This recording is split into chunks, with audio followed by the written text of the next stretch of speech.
আজকে আমাদের ক্লাস 11 এর সেমিস্টার 1 এর লাস্ট ইউনিট, যেটা হচ্ছে কি সিস্টেম অফ পার্টিকেলের মোশন বা মোশন অফ সিস্টেম অফ পার্টিকেলের একটা চ্যাপ্টার স্ট্যাটিক্স, তার পার্ট 1 আলোচনা করব। পার্ট 1 এর মধ্যে আজকে খুব বেসিক টুকু জিনিস আমরা আলোচনা করব, সেগুলো হচ্ছে কি রিজিড বডি সম্বন্ধে আলোচনা করব, আমরা সেন্টার অফ মাসটাকে নিয়ে আলোচনা করব, আর আমরা আলোচনা করব মোমেন্ট অফ ফোর্স। এই দুটো খুব ইম্পর্টেন্ট পয়েন্ট, মনে করে দেখবে তোমরা। Moment of force related problem আমরা লজ অফ মোশনে করেছিলাম, কিছু প্রবলেম সেটারই আজকে ডেমনস্ট্রেট করব। দেখবো রিজিড বডি কাকে বলে। এমন একটা বডি যাকে বাইরে থেকে ফোর্স দিলে পরেও তার কোনো আকার আকৃতির পরিবর্তন হয় না, এরকম বডিকে আমরা বলি রিজিড বডি। কোনো একটা দুটো ধরো ডাম্বেল টাইপের স্ট্রাকচার, এই ডাম্বেলের ধরো দুই সাইডে যে দুটো পার্টিকেল মতো স্ট্রাকচার থাকে, সেগুলোকে তুমি যে কোনো একটা কণা ভাবো। আমি এরকমই ভাবছি যে এরকম একটা পার্টিকেল, এরকম একটা পার্টিকেল, তারা রিজিডলি এরকম ফিক্সড আছে, রিজিডলি ফিক্সড। মানে এই দিক দিয়ে ফোর্স দিলে পরে এটা কোনো রকম ভাবে বেন্ড কুঁচকাবে না, বড় হবে না, কিচ্ছু হবে না, এটা রিজিডলি ফিক্সড থাকবে যেমন ছিল। তখন এটা একটা সিস্টেম অফ পার্টিকেল হিসেবে কাজ করবে, এবং এদের মধ্যে যেহেতু কোনো রকমের এই গ্যাপটাকে আমরা ছোট বড় করতে পারবো না, এটাকে অনেক সময় রিজিড বডি হিসেবে ট্রিট করতে পারবো।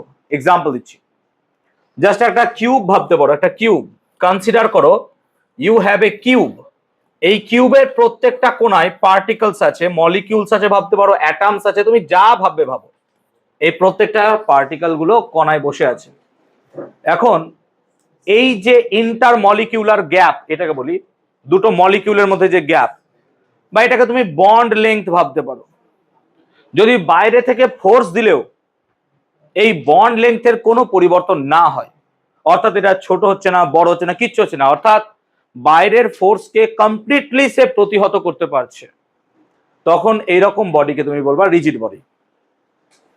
যেমন হিরে, ডায়মন্ড, ডায়মন্ডকে যদি বাইরে থেকে বল প্রয়োগ করা হয়, তাহলে ও কমপ্লিটলি কি করবে, নিজের শেপ সাইজকে মেনটেন করে রাখার চেষ্টা করবে, ও মেনটেন করবে নিজের শেপ সাইজকে। বাট একতাল মাটিকে যদি দেখো, তাহলে সেই মাটির ওপর যদি বল প্রয়োগ করো, তখন তুমি নিজের ইচ্ছা মতো শেপ সাইজ দিতে পারবা, তাহলে সেক্ষেত্রে রিজিডিটি থাকলো না বডির। আমরা এই চ্যাপ্টারে রিজিড বডি নিয়ে আলোচনা করবো। এনি কাইন্ড অফ স্ট্রাকচার হতে পারে, যে কোনো একটা স্ট্রাকচার, তার মধ্যে অসংখ্য পার্টিকেল আছে, কিন্তু এই দুটো পার্টিকেলের মধ্যে যে গ্যাপ, সেই গ্যাপটা ফিক্স। অর্থাৎ এই গ্যাপটা যদি স্পঞ্জ লাইক স্ট্রাকচার হতো, এরকম করে চিপলে পরে এই জায়গাটা ছোট হয়ে যেত প্রেস দিলে পরে, কিন্তু রিজিড বডির ক্ষেত্রে এরকম কিছু হবে না। So we are dealing with in this chapter about rigid body.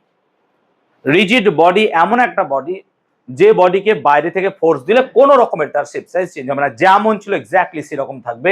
তুমি এখানে স্পঞ্জ বা এরকম আটা বা মাটি এরকম টাইপের কথা ভাববে না। We are dealing with rigid body. যে কোনো সলিডকে তুমি রিজিড ভাবতে পারবে না। Any solid body is not rigid body. যেমন গ্লাস, চক, এগুলো কঠিন, বাট ইটস নট রিজিড, এগুলো রিজিড নয়। রিজিড মানে সিম্পল, তার উপর ফোর্স দেবা, সে নিজের ফোর্সকে কি করবে, প্রতিহত করতে পারবে। ইট ক্যান, মানে কি বলবো, নিজের যে বাহ্যিক বল আছে তাকে প্রতিরোধ করতে পারবে, ইট ক্যান। এইটা হচ্ছে রিজিড বডি। আমরা আলোচনা করব সেন্টার অফ মাস সম্বন্ধে। What is centre of mass? এখন এই রিজিড বডি যদি দেখো, যে কোনো একটা বডি আর একটা পয়েন্ট মাস, দুটোর মধ্যে ডিফারেন্স কি? We are talking about the differences between point mass and rigid body. Consider করো it is your rigid body, একটা যে কোনো শর্ট পাট বল ভাবতে পারো, ফুটবল লাইক স্ট্রাকচার, কিন্তু লোহা দিয়ে তৈরি। একটা লোহা দিয়ে তৈরি এরকম ফুটবল বা শর্ট পাট বল ভাবতে পারো। আর আমি এখানে সিম্পল একটা ছোট্ট পয়েন্ট লিখলাম, জাস্ট একটা পয়েন্ট। এটা একটা পয়েন্ট নয়, এখানে অসংখ্য পয়েন্ট আছে। ফিজিক্স বা ম্যাথমেটিক্স এর ভাষায় পয়েন্টকে তুমি ডিফাইনই করতে পারবে না, যার না দৈর্ঘ্য আছে, না প্রস্থ আছে, না উচ্চতা আছে, এরকম একটা বিন্দুকে আমরা পয়েন্ট বলি ফিজিক্সের ভাষায় বা ম্যাথসের ভাষায়। তো এখানে তো অনেক পয়েন্ট আছে, বাদ দাও সেটা। একটা পয়েন্ট মাস, কনসিডার করো যে এর মাস যা আছে, এর মাস ছোট বড় যা ইচ্ছে ভাবো। এখন আমি যদি দুটোতে ফোর্স অ্যাপ্লাই করি, দেখো আমি যদি এই বডির ওপর এই দিক দিয়ে একটা ফোর্স অ্যাপ্লাই করি, তাহলে সেই বডিটার কি হবে, সামনের দিকে এগিয়ে যাওয়ার সাথে সাথে রোটেশনেরও প্রবণতা বেড়ে যাবে। ফুটবলের কথা ভাবো, দেখবে ফুটবল যখন কাটানো হয়, ফুটবলের ওপরে যখন পাটা চালানো হয়, ফুটবল দেখবে রোটেট করে, তার সাথে সাথে ফুটবলটা এগিয়ে যায়। তাহলে কি হয়, আমি যখন বলটা প্রয়োগ করছি দেখো ট্যানজেন্ট বরাবর প্রায় সেন্টার থেকে একটু দূরে, সেই বডিটা সামনে থেকে এগোচ্ছে তো বটেই, তার সঙ্গে সঙ্গে বডিটার কি হচ্ছে সাম রোটেশনও হয়ে যাচ্ছে। মানে এখানে বডিটার শুধুমাত্র ট্রান্সলেশন মোশন নাই, এখানে ট্রান্সলেশন প্লাস রোটেশন মোশন আছে। তুমি অন্যভাবে ভাবো যে বডিটার উপর আমি এই দিক দিয়ে বল প্রয়োগ করলাম স্যার, তাহলেও দেখো রোটেশনটা এই বরাবর হবে আর বডিটা কিন্তু সামনের দিকে এগিয়ে যাবে কিছুটা। আবার ধরো আমি এই দিক দিয়ে ফোর্স অ্যাপ্লাই করলাম, বডিটা আবার এই দিকে ঘুরে যাবে সামহাউ। তার মানে একটা রিজিড বডিকে আমি যদি বিভিন্ন ভাবে বল প্রয়োগ করি তার translation as well as rotation দুটো মোশনই পেতে পারো। So we can get here translation motion as well as rotation motion, দুটোই পেতে পারো, ট্রান্সলেশন প্লাস রোটেশন। বাট আমরা যদি এই পয়েন্ট মাসের কথা ভাবি, if we deal with this point mass, তাহলে এই পয়েন্ট মাসের উপর যদি আমরা একটা বল প্রয়োগ করি তাহলে সেটা পয়েন্ট, একটা পয়েন্টের রোটেশন কি কোনদিন সম্ভব? Can you imagine the rotation of a point? No ভাই, একটা পয়েন্ট।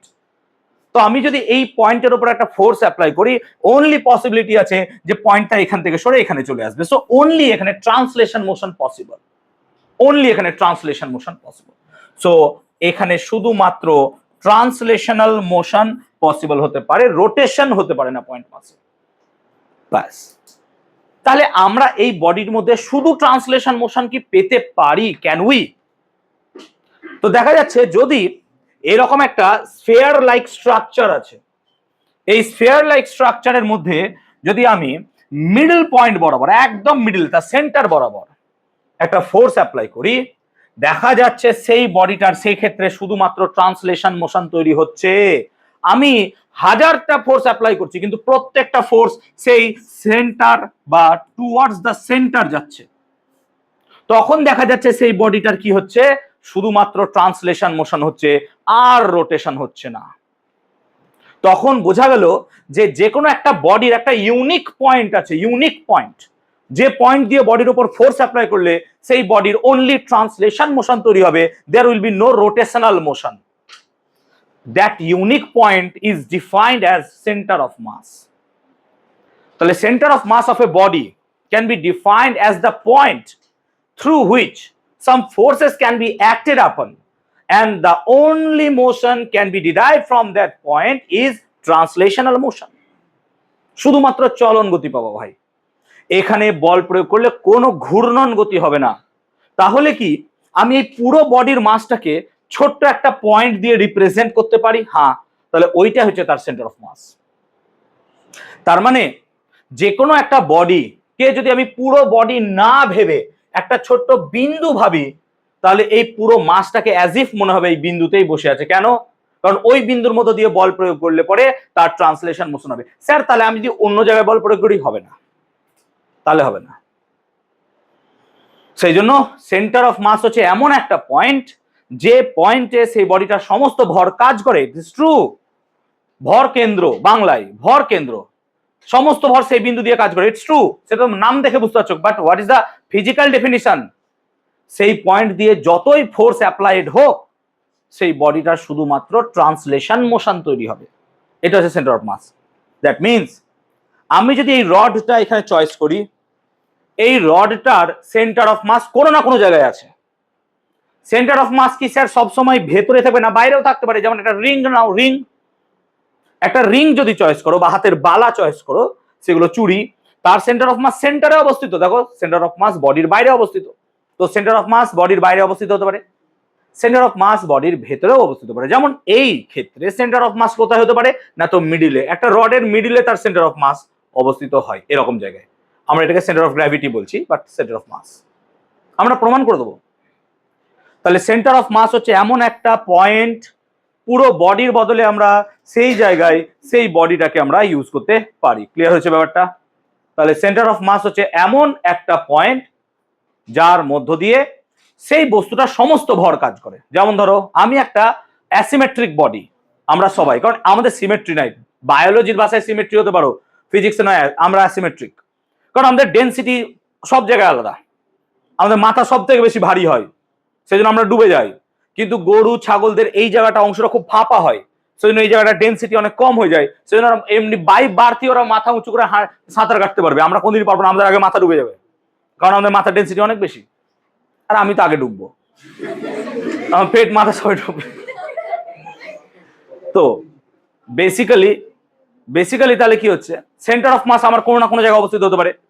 তো বেসিক্যালি সেন্টার অফ মাস এমন একটা জায়গা, আমি আর বদলে সেই বডিটার জায়গায় একটা পয়েন্ট রেখে দাও, সেইটাই ওই বডিটাকে রিপ্রেজেন্ট করবে। Sir what is the use কোথায়? চলো মনে করো ছোটবেলার সূত্রগুলো, তুমি যখন কুলম্বের সূত্র পড়ো ক্লাস 8 বা 10-এ, তখন পড়েছিল বিন্দু আধান। হোয়াই বিন্দু আধান? কেন এরকম বড় বড় আধান চুজ করোনি কেন? কারণ ভেক্টর সাম। ভাবো, জাস্ট ইমাজিন করো যে এখানে এত বড় একটা আধান আছে, এখানে অনেকগুলো আধান আছে, অনেক আধান এখানে আছে, স্যার এখানেও অনেক আধান আছে। এবার ধরো এই আধানগুলো প্রত্যেকটা কি একটা একটা করে বল প্রয়োগ করছে? এখানে যদি 10টা আধান থাকে, এখানে যদি 10টা আধান থাকে, তো 10 10 100 রকমের ফোর্স পাবে এখানে তুমি খুঁজে। তাহলে এত ফোর্সের লব্ধি কোথা থেকে বার করবা তুমি? সারা জীবন কেটে যাবে বার করতে গেলে ভাই। সেই জন্য আমরা কি ভেবে নিই, এটার বদলে একটা ছোট্ট মাস পয়েন্ট, এটার বদলে ছোট্ট পয়েন্ট, এই তো স্যার এদের মধ্যে বল। Is it true or not? তাহলে এটা হচ্ছে পয়েন্ট মাসের ইউজ, পয়েন্ট চার্জের ইউজ। যেমন তোমরা যখন গ্র্যাভিটেশনাল ফোর্স পড়েছিলে কোথায়, ক্লাস 8-এ, নিউটনের মহাকর্ষ সূত্র, তখন ওখানে বলাই ছিল যে দুটি বিন্দু ভর, হোয়াই পয়েন্ট মাস ইউজ করা হয়েছিল? বর্ণালী মিশন খুব ফেমাস কোশ্চেন এটা, বর্ণালী মিশন ক্লাসে এটা বারবার দেয় যে সূর্য, গ্রহ, তারা এগুলো একটাও কিন্তু বিন্দু নয়, তাও এদেরকে আমরা কি করে পয়েন্ট ধরতে পারি? বিকজ তাদের মধ্যকার দূরত্ব অনেকটা কি হয়, বেশি, বলে তাদেরকে আমরা পয়েন্ট ভাবতে পারি। পয়েন্ট ভাবার লজিকটাই হচ্ছে এটা, যে তাদের মধ্যে যেন আমাদের এই ফোর্সের রেজাল্ট্যান্ট বার করার ঝামেলা না থাকে। ফোর্সের রেজাল্ট্যান্ট বার করতে গেলে পাগল হয়ে যাবো, কোন ফোর্স কোথায় কাজ করছে, কত অ্যাঙ্গেলে কাজ করছে, তুমি থোড়ি না জেনে বসে আছো। সেই জন্য অ্যাসিমেট্রিক বডির ক্ষেত্রে বার করা খুব মুশকিল, সেজন্য আমরা এখানে সব সিমেট্রিক বডি নিয়ে আলোচনা করব। তাহলে মুদ্রা কথা হতে গেলে সেন্টার অফ মাস এমন একটা বিন্দু যেখানে বস্তুটা সমস্ত ভর কাজ করছে, বাস। যেমন একটা রডের ক্ষেত্রে তার মিডল পয়েন্ট হতে পারে। এবার আমাকে সেন্টার অফ মাস ক্যালকুলেশন করতে হবে না? তাহলে সেন্টার অফ মাসের ক্যালকুলেশন, তাহলে আমরা প্রথমে টু পার্টিকেল সিস্টেম নিয়ে সেন্টার অফ মাসটাকে একটু ডিল করছি। চলো ভাবো যে আমার কাছে, ভাবো দুটো পার্টিকেল আছে, কনসিডার করো যে এরকম একটা পার্টিকেল আছে দুটো, না তো এরা এক্স অ্যাক্সিস বরাবর অবস্থিত, এরা এক্স অ্যাক্সিস বরাবর অবস্থিত। ধরে নাও এটা হচ্ছে মূল বিন্দু 0,0, এক্স অ্যাক্সিস বরাবর আছে 0,0, দুটো পার্টিকেলকে রেখেছো যার মাস হচ্ছে m1 আর m2। তো স্যার m1 আর m2 ভরের দুটো বস্তুকে আমরা এইভাবে রেখে দিয়েছি এক্স অক্ষ বরাবর। তো এক্স অক্ষ বরাবর মানে বুঝতে পারছো, এখান থেকে এটা ডিস্টেন্স যা হবে, এখান থেকে এটা ডিস্টেন্স আলাদা হবে। তো কনসিডার করে নিলাম যে এখান থেকে ডিস্টেন্সটা যদি x1 হয়, এখান থেকে এই ডিস্টেন্সটা কত লিখছি আমরা, x2, মানে এর লোকেশন হচ্ছে x1 আর ওর লোকেশন হচ্ছে x2। এবার এদের সেন্টার অফ মাস কোথায় অবস্থিত হবে, এটা হচ্ছে প্রশ্ন। সেন্টার অফ মাস মানে ভাবতে পারো যে এই দুটো মাসের পরিবর্তে এমন একটা বিন্দু যেখানে এদের সমস্ত ভর কাজ করছে। এটা কাইন্ড অফ অ্যাভারেজের মতো, হ্যাঁ না বলো? কাইন্ড অফ অ্যাভারেজের মতো, কাইন্ড অফ অ্যাভারেজের মতো। কিন্তু অ্যাভারেজের মতো হলেও তার তো লোকেশন লাগবে না, কোথায় অবস্থিত, তার জন্য এখানে এক্স রিলেটেড টার্ম থাকতে হবে। একটা উদাহরণ দিচ্ছি, ধরো তুমি একটা দোকানে গিয়ে পেন কিনবা, কাউকে পেন দেবা, টিচার্স ডে আসছে, এবার কোনো টিচার ভালো তাকে একটু দামি পেন দিবা, যাকে ভালো পছন্দ তাকে কম দামি পেন দেবে, এটা ন্যাচারাল, ঠিক আছে? যে কাউকে 3 টাকার পেন দিলা, কাউকে 300 টাকার পেন দিচ্ছ। তো আমি 300 টাকারটাই রিজার্ভ করি। আমি কনসিডার করলাম যে C1 দামের কিছু পেন আছে এবং সেই রকম আমি N1 সংখ্যক পেন কিনেছি C1 দামে। 3 টাকা দামের পেন ধরো, অনেকগুলো স্যারকে দিতে হবে, 50টা স্যারকে দিব, 50টা, তো 50টা কিনেছো, ঠিক আছে, ওকে। আর আমার কাছে দামি আছে C2, এরকম আমি N2 সংখ্যক পেন কিনেছি। তো আস্তে, C1 দামের পেন আছে কটা, আমি কিনেছি N1টা, আর C2 দামের পেন কিনেছি N2। তাহলে এবার আমার অ্যাভারেজ কত হলো, অ্যাভারেজ। তা অ্যাভারেজ বার করার জন্য আমরা সিম্পল কি নেব, যে স্যার মোট দাম বলুন, মোট দাম কত স্যার, N1 C1 প্লাস কত হয়ে গেল N2 C2, এটা মোট দাম। আর তাকে আপনি মোট পেন দিয়ে ভাগ করুন N1 প্লাস N2, তাহলেই আমার দেখো অ্যাভারেজ ভ্যালুটা বেরিয়ে গেল, যে ভ্যালু দিয়ে আমি অ্যাভারেজ প্রত্যেকটা পেনের দাম। এবার বলো তো এই অ্যাভারেজটা কোন দিকে লাই করবে, 3 টাকার পেন না 300 টাকার পেনের দিকে? 300 টাকার দিকে, তাই না? কারণ অ্যামাউন্ট বেশি যেদিকে আছে, দেখো আমার অ্যাভারেজটাও সেই দিকে লাই করবে। আমি কি ক্লিয়ার করতে পারছি ব্যাপারটা? সেই রকম ভাবে ভাবো সেন্টার অফ মাসের দুটো বডি যাদের মাস আলাদা, তাহলে যার মাস বেশি হবে সেন্টার অফ মাসটাও সেই দিকেই কাছাকাছি লোকেট করবে। তার মানে সূর্য আর পৃথিবীর মধ্যে যদি সেন্টার অফ মাস দেখতে চাও, সেই সেন্টার অফ মাস সূর্যর দিকে বেশি কাছাকাছি থাকবে, কারণ সূর্যের মাস অনেক বেশি। আমি কি ক্লিয়ার করতে পেরেছি ব্যাপারটা? তার মানে এখানে দেখতে পাচ্ছ যে দাম যত বাড়বে অ্যাভারেজ সেই দিকটায় তত টিল্ট করতে থাকবে। তুমি 1 টাকার 10টা পেন কিনেছো আর 100 টাকার 10টা পেন কিনেছো, তো দেখো অ্যাভারেজ তোমার 100 টাকার দিকে ছুটবে। আই হোপ ক্লিয়ার করাতে পারছি ব্যাপারটা। তেমনি এখানেও যার মাস যত বেশি সেন্টার অফ মাস সেই দিকে তত টিল্ট করবে। উদাহরণ দিচ্ছি, এখন এই শুনবে কথাটা সাহিল, এখন এদিকে এটা ইউনিফর্ম আছে, ইউনিফর্ম মানে চুপচাপ সব সমান একই, সেন্টার অফ মাস মিডিলে আছে। ভাবো আমি এখানে আর একটা কিছু চাপিয়ে দিলাম, সেন্টার অফ মাস এদিকে শিফট করে যাবে। হ্যাঁ না বলো কেন? দেখো ব্যালেন্স করতে পারছি। এবার বুঝতে পারছো ব্যাপারটা? যদি বা এটাকে এইভাবে উদাহরণ দেওয়া উচিত নয়, বাট আমি তাও দিচ্ছি। তাহলে সেন্টার অফ মাস শিফট করবে মাস যত বাড়বে। যাও, তাহলে এই কনসেপ্টটাকে কাজে লাগিয়ে আমি কি এই জায়গাটায় সেন্টার অফ মাস বার করতে পারবো? হ্যাঁ স্যার। তো সেন্টার অফ মাস কি করে বার করবো না, তো এক্স সিএম, সিএম মানে কি সেন্টার অফ মাস, সিএম মানে সেন্টার অফ মাস। তাহলে সেন্টার অফ মাস কোন দিক বরাবর? এক্স দিক বরাবর। কেন? তুমি পার্টিকেল গুলোকে রেখেছো কোন অক্ষ বরাবর? স্যার এক্স অক্ষ বরাবর রেখেছি, সেই জন্য এক্স সিএম। তাহলে এক্স সিএম মানে N1C1, তাহলে নিশ্চয়ই M1X1। হ্যাঁ না বলো? তো স্যার M1X1 প্লাস কত লিখবো? M2X2 বাই কত লিখবো? M1 plus M2। এইটা হচ্ছে আমার এক্স অক্ষ বরাবর দুটো পার্টিকেলের সিস্টেমের জন্য সেন্টার অফ মাসের ফর্মুলা। আচ্ছা, পার্টিকেল গুলোকে যদি এক্স অক্ষ বরাবর না রেখে ওয়াই অক্ষ বরাবর রাখতাম, তাহলে নিশ্চয়ই এক্স এর জায়গায় ওয়াই লিখতাম। তাহলে কি লিখতাম? ওয়াই সেন্টার অফ মাস সমান M1 কি লিখতাম? Y1 প্লাস কি লিখতাম? M2 Y2 বাই কত লিখতাম? M1 plus M2। Similarly particle গুলোকে এক্স ওয়াই না রেখে যদি শুধু জেড অক্ষ বরাবর রাখতাম, তখন কি আমি জেড সেন্টার অফ মাস লিখতাম। তাহলে Z center of mass ZCM should be equals to কত হতো? M1 Z1 প্লাস কত হতো? M2 Z2 বাই কত লিখতাম? M1 plus M2। এই হচ্ছে এক্স ওয়াই জেড বরাবর যে কোনো পার্টিকেলকে রাখো। মাথায় রাখবা দুটো পার্টিকেল সিস্টেম। আচ্ছা, যদি এখানে আমি তিনটে পার্টিকেলকে ইন্ট্রোডিউস করাতাম, তাহলে কি লিখতাম? M3 X3 বাই কি লিখে দিতাম? Plus M3। বুঝতে পারলাম? চারটে থাকলে প্লাস M4। তাহলে আই হোপ এটা আমরা বুঝতে পারলাম। তাহলে এরকমই একটা প্রবলেম আমরা যদি এক্ষুনি ডিল করতে চাই, তাহলে we can deal with some problem. কিরকম? চলো একটা প্রবলেম দিই, বুঝাতে পেরেছি এত পর্যন্ত? কোনো সমস্যা নেই আই হোপ। তো আমরা যদি ডিল করতে চাই, কনসিডার করো যে এইটা হচ্ছে মূল বিন্দু, origin. It is your origin, মূল বিন্দু। এই মূল বিন্দু থেকে ধরো 2 সেমি দূরে আমি একটা 2 গ্রামের বস্তুকে রেখেছি, পার্টিকেল।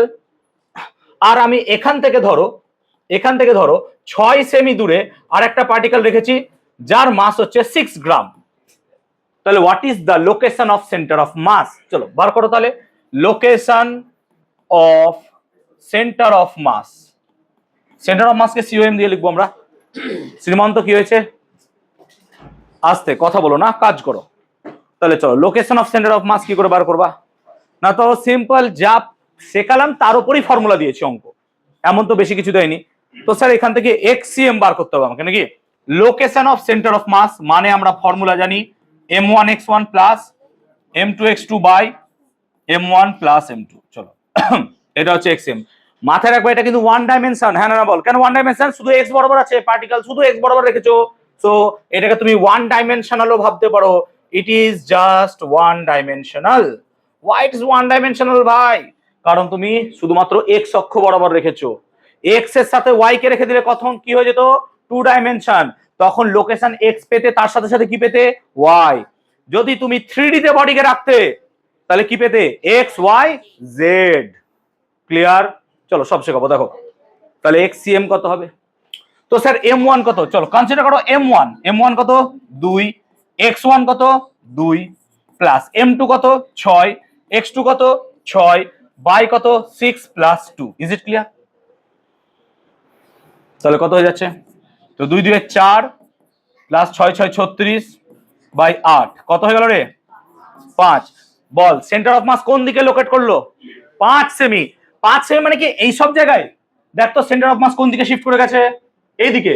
দেখ এর মাস বেশি, আমি কি ক্লিয়ার করতে পেরেছি? একটু আগে তাই বোঝানোর চেষ্টা করলাম আমি, যে মাস যেদিকে বেশি হবে সেন্টার অফ মাস সেদিকেই রিলেট করবে বা টিল্ট করে যাবে। ক্লিয়ার হয়েছে কনসেপ্টটা না? এটা কি সবার ক্লিয়ার হয়েছে? Is it clear for everyone? সবার বুঝতে পেরেছো? কোনো সমস্যা নেই? Completely clear? চলো তাহলে আমরা যদি আরেকটা সিস্টেমকে ইন্ট্রোডিউস করানোর চেষ্টা করি। দেখো দেখি ব্যাপারটা কনসিডার করো। তো কনসিডার করো যে তোমার কাছে এরকম এক্স অক্ষ আছে আর ওয়াই অক্ষ আছে। তুমি কি করছো? তিনটে পার্টিকেলকে এখানে রাখছো। একটা পার্টিকেলকে রেখেছো মূল বিন্দুতে, অরিজিনের লোকেশন কত হবে? 0 0। আর একটা পার্টিকেলকে রেখেছো এখানে, এর লোকেশন হচ্ছে 0, এ সরি এ, 0। বুঝতে পারছো? আর একটা পার্টিকেলকে তুমি রেখেছো এই সমস্ত জায়গায়, যার লোকেশনটা হচ্ছে কত? এখান থেকে এইটুকু হচ্ছে a/2 আর এটা হচ্ছে a। এখন আমার প্রশ্ন হচ্ছে এদের সেন্টার অফ মাস কোথায় হবে? চলো পার্টিকেল গুলোর মাস কি? সব সেম মাস ধরে নাও, সুবিধা হবে। এটাও এম, এটাও এম, এটাও এম। চলো বলো এদের সেন্টার অফ মাস কি করে বার করব? প্লিজ বোর্ডে দেখবে একটু, হ্যাঁ, পাঁচজনের সাথে কথা না বলে। দেখো তাহলে আমরা এক কাজ করতে পারি, পুরোটাকে একটা বডি রূপে ভেবে নাও। এই হচ্ছে সিস্টেম, হ্যাঁ না বলো? চলো এটাকে ধরো M1, এটাকে ধরো M2, এটাকে ধরো M3। তো M1 সমান কি M? হ্যাঁ না বলো? M1 মানে M। আচ্ছা এর লোকেশন কি x1 y1 ভাবতে পারবা? এটা x1 আর এটা কি হবে? তো লজিক্যালি x1 কত দিয়েছে স্যার? 0, y1 কত দিয়েছে? 0। Is it clear or not? চলো এটাকে আমি ভাবলাম M2 বডি। তো M2 সমানও দেখো M দিয়েছে, কিন্তু x2 সমান কত হবে বলো তো? a। হ্যাঁ না বলবে প্লিজ, কারণ a বিন্দুতে বসে আছে। কিন্তু y2 কত হবে স্যার? 0। বুঝতে পারছো? x অ্যাক্সিসে আছে তো y তো 0 হবে। আর M3 এর মানও স্যার M, কিন্তু আমি চোখে দেখতে পাচ্ছি x3 কত হবে না, তো x3 should be equals to a/2। হ্যাঁ না বলবা প্লিজ? আর y3 কত স্যার? না তো y3 should be equals two a। হ্যাঁ না বলো? দেখো লোকেশনটা দেখো তাহলে বুঝতে পারবা। বুঝতে পারছো? এখানে উঠতে গেলে তোমাকে এখান থেকে এত দূর যেতে হবে, দিয়ে এত দূর উঠতে হবে। এইটা হচ্ছে a/2 আর এটা কত হচ্ছে? ক্লিয়ার হচ্ছে ব্যাপারটা? এবার কি সেন্টার অফ মাস বার করতে পারবো? According to the taught formula, যে ফর্মুলাটা শিখিয়েছি, কি হবে? m1x1 প্লাস কি লিখবো? m2x2 প্লাস কি লিখবো? m3x3। কেন স্যার m3x3? কারণ তিনটে পার্টিকেল আছে, চারটে থাকলে m4x4 লিখতাম। বাই কত হবে? বাই হবে sir m1 plus m2 plus m3। চলো এখান থেকে কি আমি xcm এর লোকেশনটা পেয়ে যেতে পারবো? চলো বার করো কত হচ্ছে দেখি। কত হবে তাহলে? m1x1 তো 0, বুঝতে পারছো? m2 মানে m আর x2 মানে a প্লাস m3 মানেও m আর x3 মানে a/2 বাই কত? 3m। সরি m তো কেটে যায় নাকি? তাহলে a প্লাস a/2, 3a/2। তার মানে 3a/2, নিচে 3 পড়ে আছে। দেখো তো a/2 আসছে কিনা xcm? xcm কি a/2 আসছে? প্লিজ দেখবে একবার। xcm কি a/2 আসছে? প্লিজ একবার ক্রস ভেরিফাই করো। ক্লিয়ার? a/2 আসছে। আচ্ছা এটাই কি শুধুমাত্র তার লোকেশন? বলো না। দেখো বডিটা 2D তে বসে আছে, xcm মানে এত দূর এসছো, এখন y বার করতে হবে। তো সিমিলারলি ycm ও বার করতে হবে তোমাকে। তাহলে ycm কত হবে স্যার? না তো m1 কি লিখবো? y1 প্লাস কি লিখবো? m2 y2 প্লাস কি লিখবো? m3 y3 বাই কি লিখবো? m1 plus m2 plus m3। চলো এর লোকেশনটা বার করো ycm। আমি কি ক্লিয়ার করাতে পারছি ব্যাপারগুলো? একদম সিম্পল, মাথায় ভাবো, কোনো জটিলতা কিছু নাই। a/3 আসছে, দেখেছো ঠিকঠাক? যা বলবে তাই লিখছি আমি কিন্তু a/3। তাহলে বলো এবার সেন্টার অফ মাসের লোকেশন কি? আমি বলতে পারবো location of center of mass should be equals to a/2 কত হবে? a/3 and that is your answer. আমি বলতে পারলাম ব্যাপারটা? এইভাবে location of center of mass. এবার যদি বডিটা 3D তে দিত, তাহলে এখানে x y এর সাথে আরেকটা টার্ম কি যুক্ত হয়ে যেত? z। তখন আমরা কি লিখতাম? m1x1 m2x2 m3x3 m1y1 m2y2 m3y3। z এর জন্য কি লিখতাম? m1z1 m2z2 m3z3। Is it clear for everyone? বুঝাতে পেরেছি? এইটা কি সবার ক্লিয়ার হয়েছে? এইটা যদি ক্লিয়ার হয়ে যায় তাহলে এটা আমাকে সবাই করে দেবে, কাউকে একজনকে জিজ্ঞেস করবো। ক্লিয়ার সবার?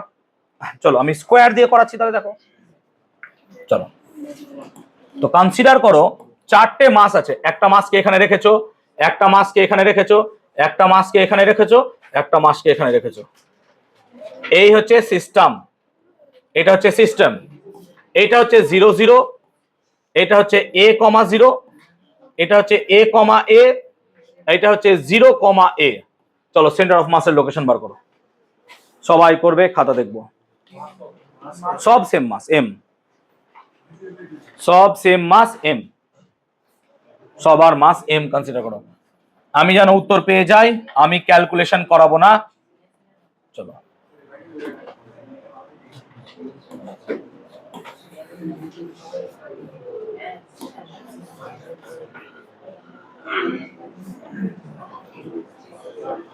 কথা হবে না, কাজ হবে। হ্যাঁ,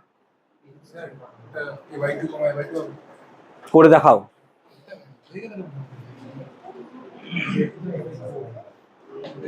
কাজ করো, কাজ করো, নিজে করো।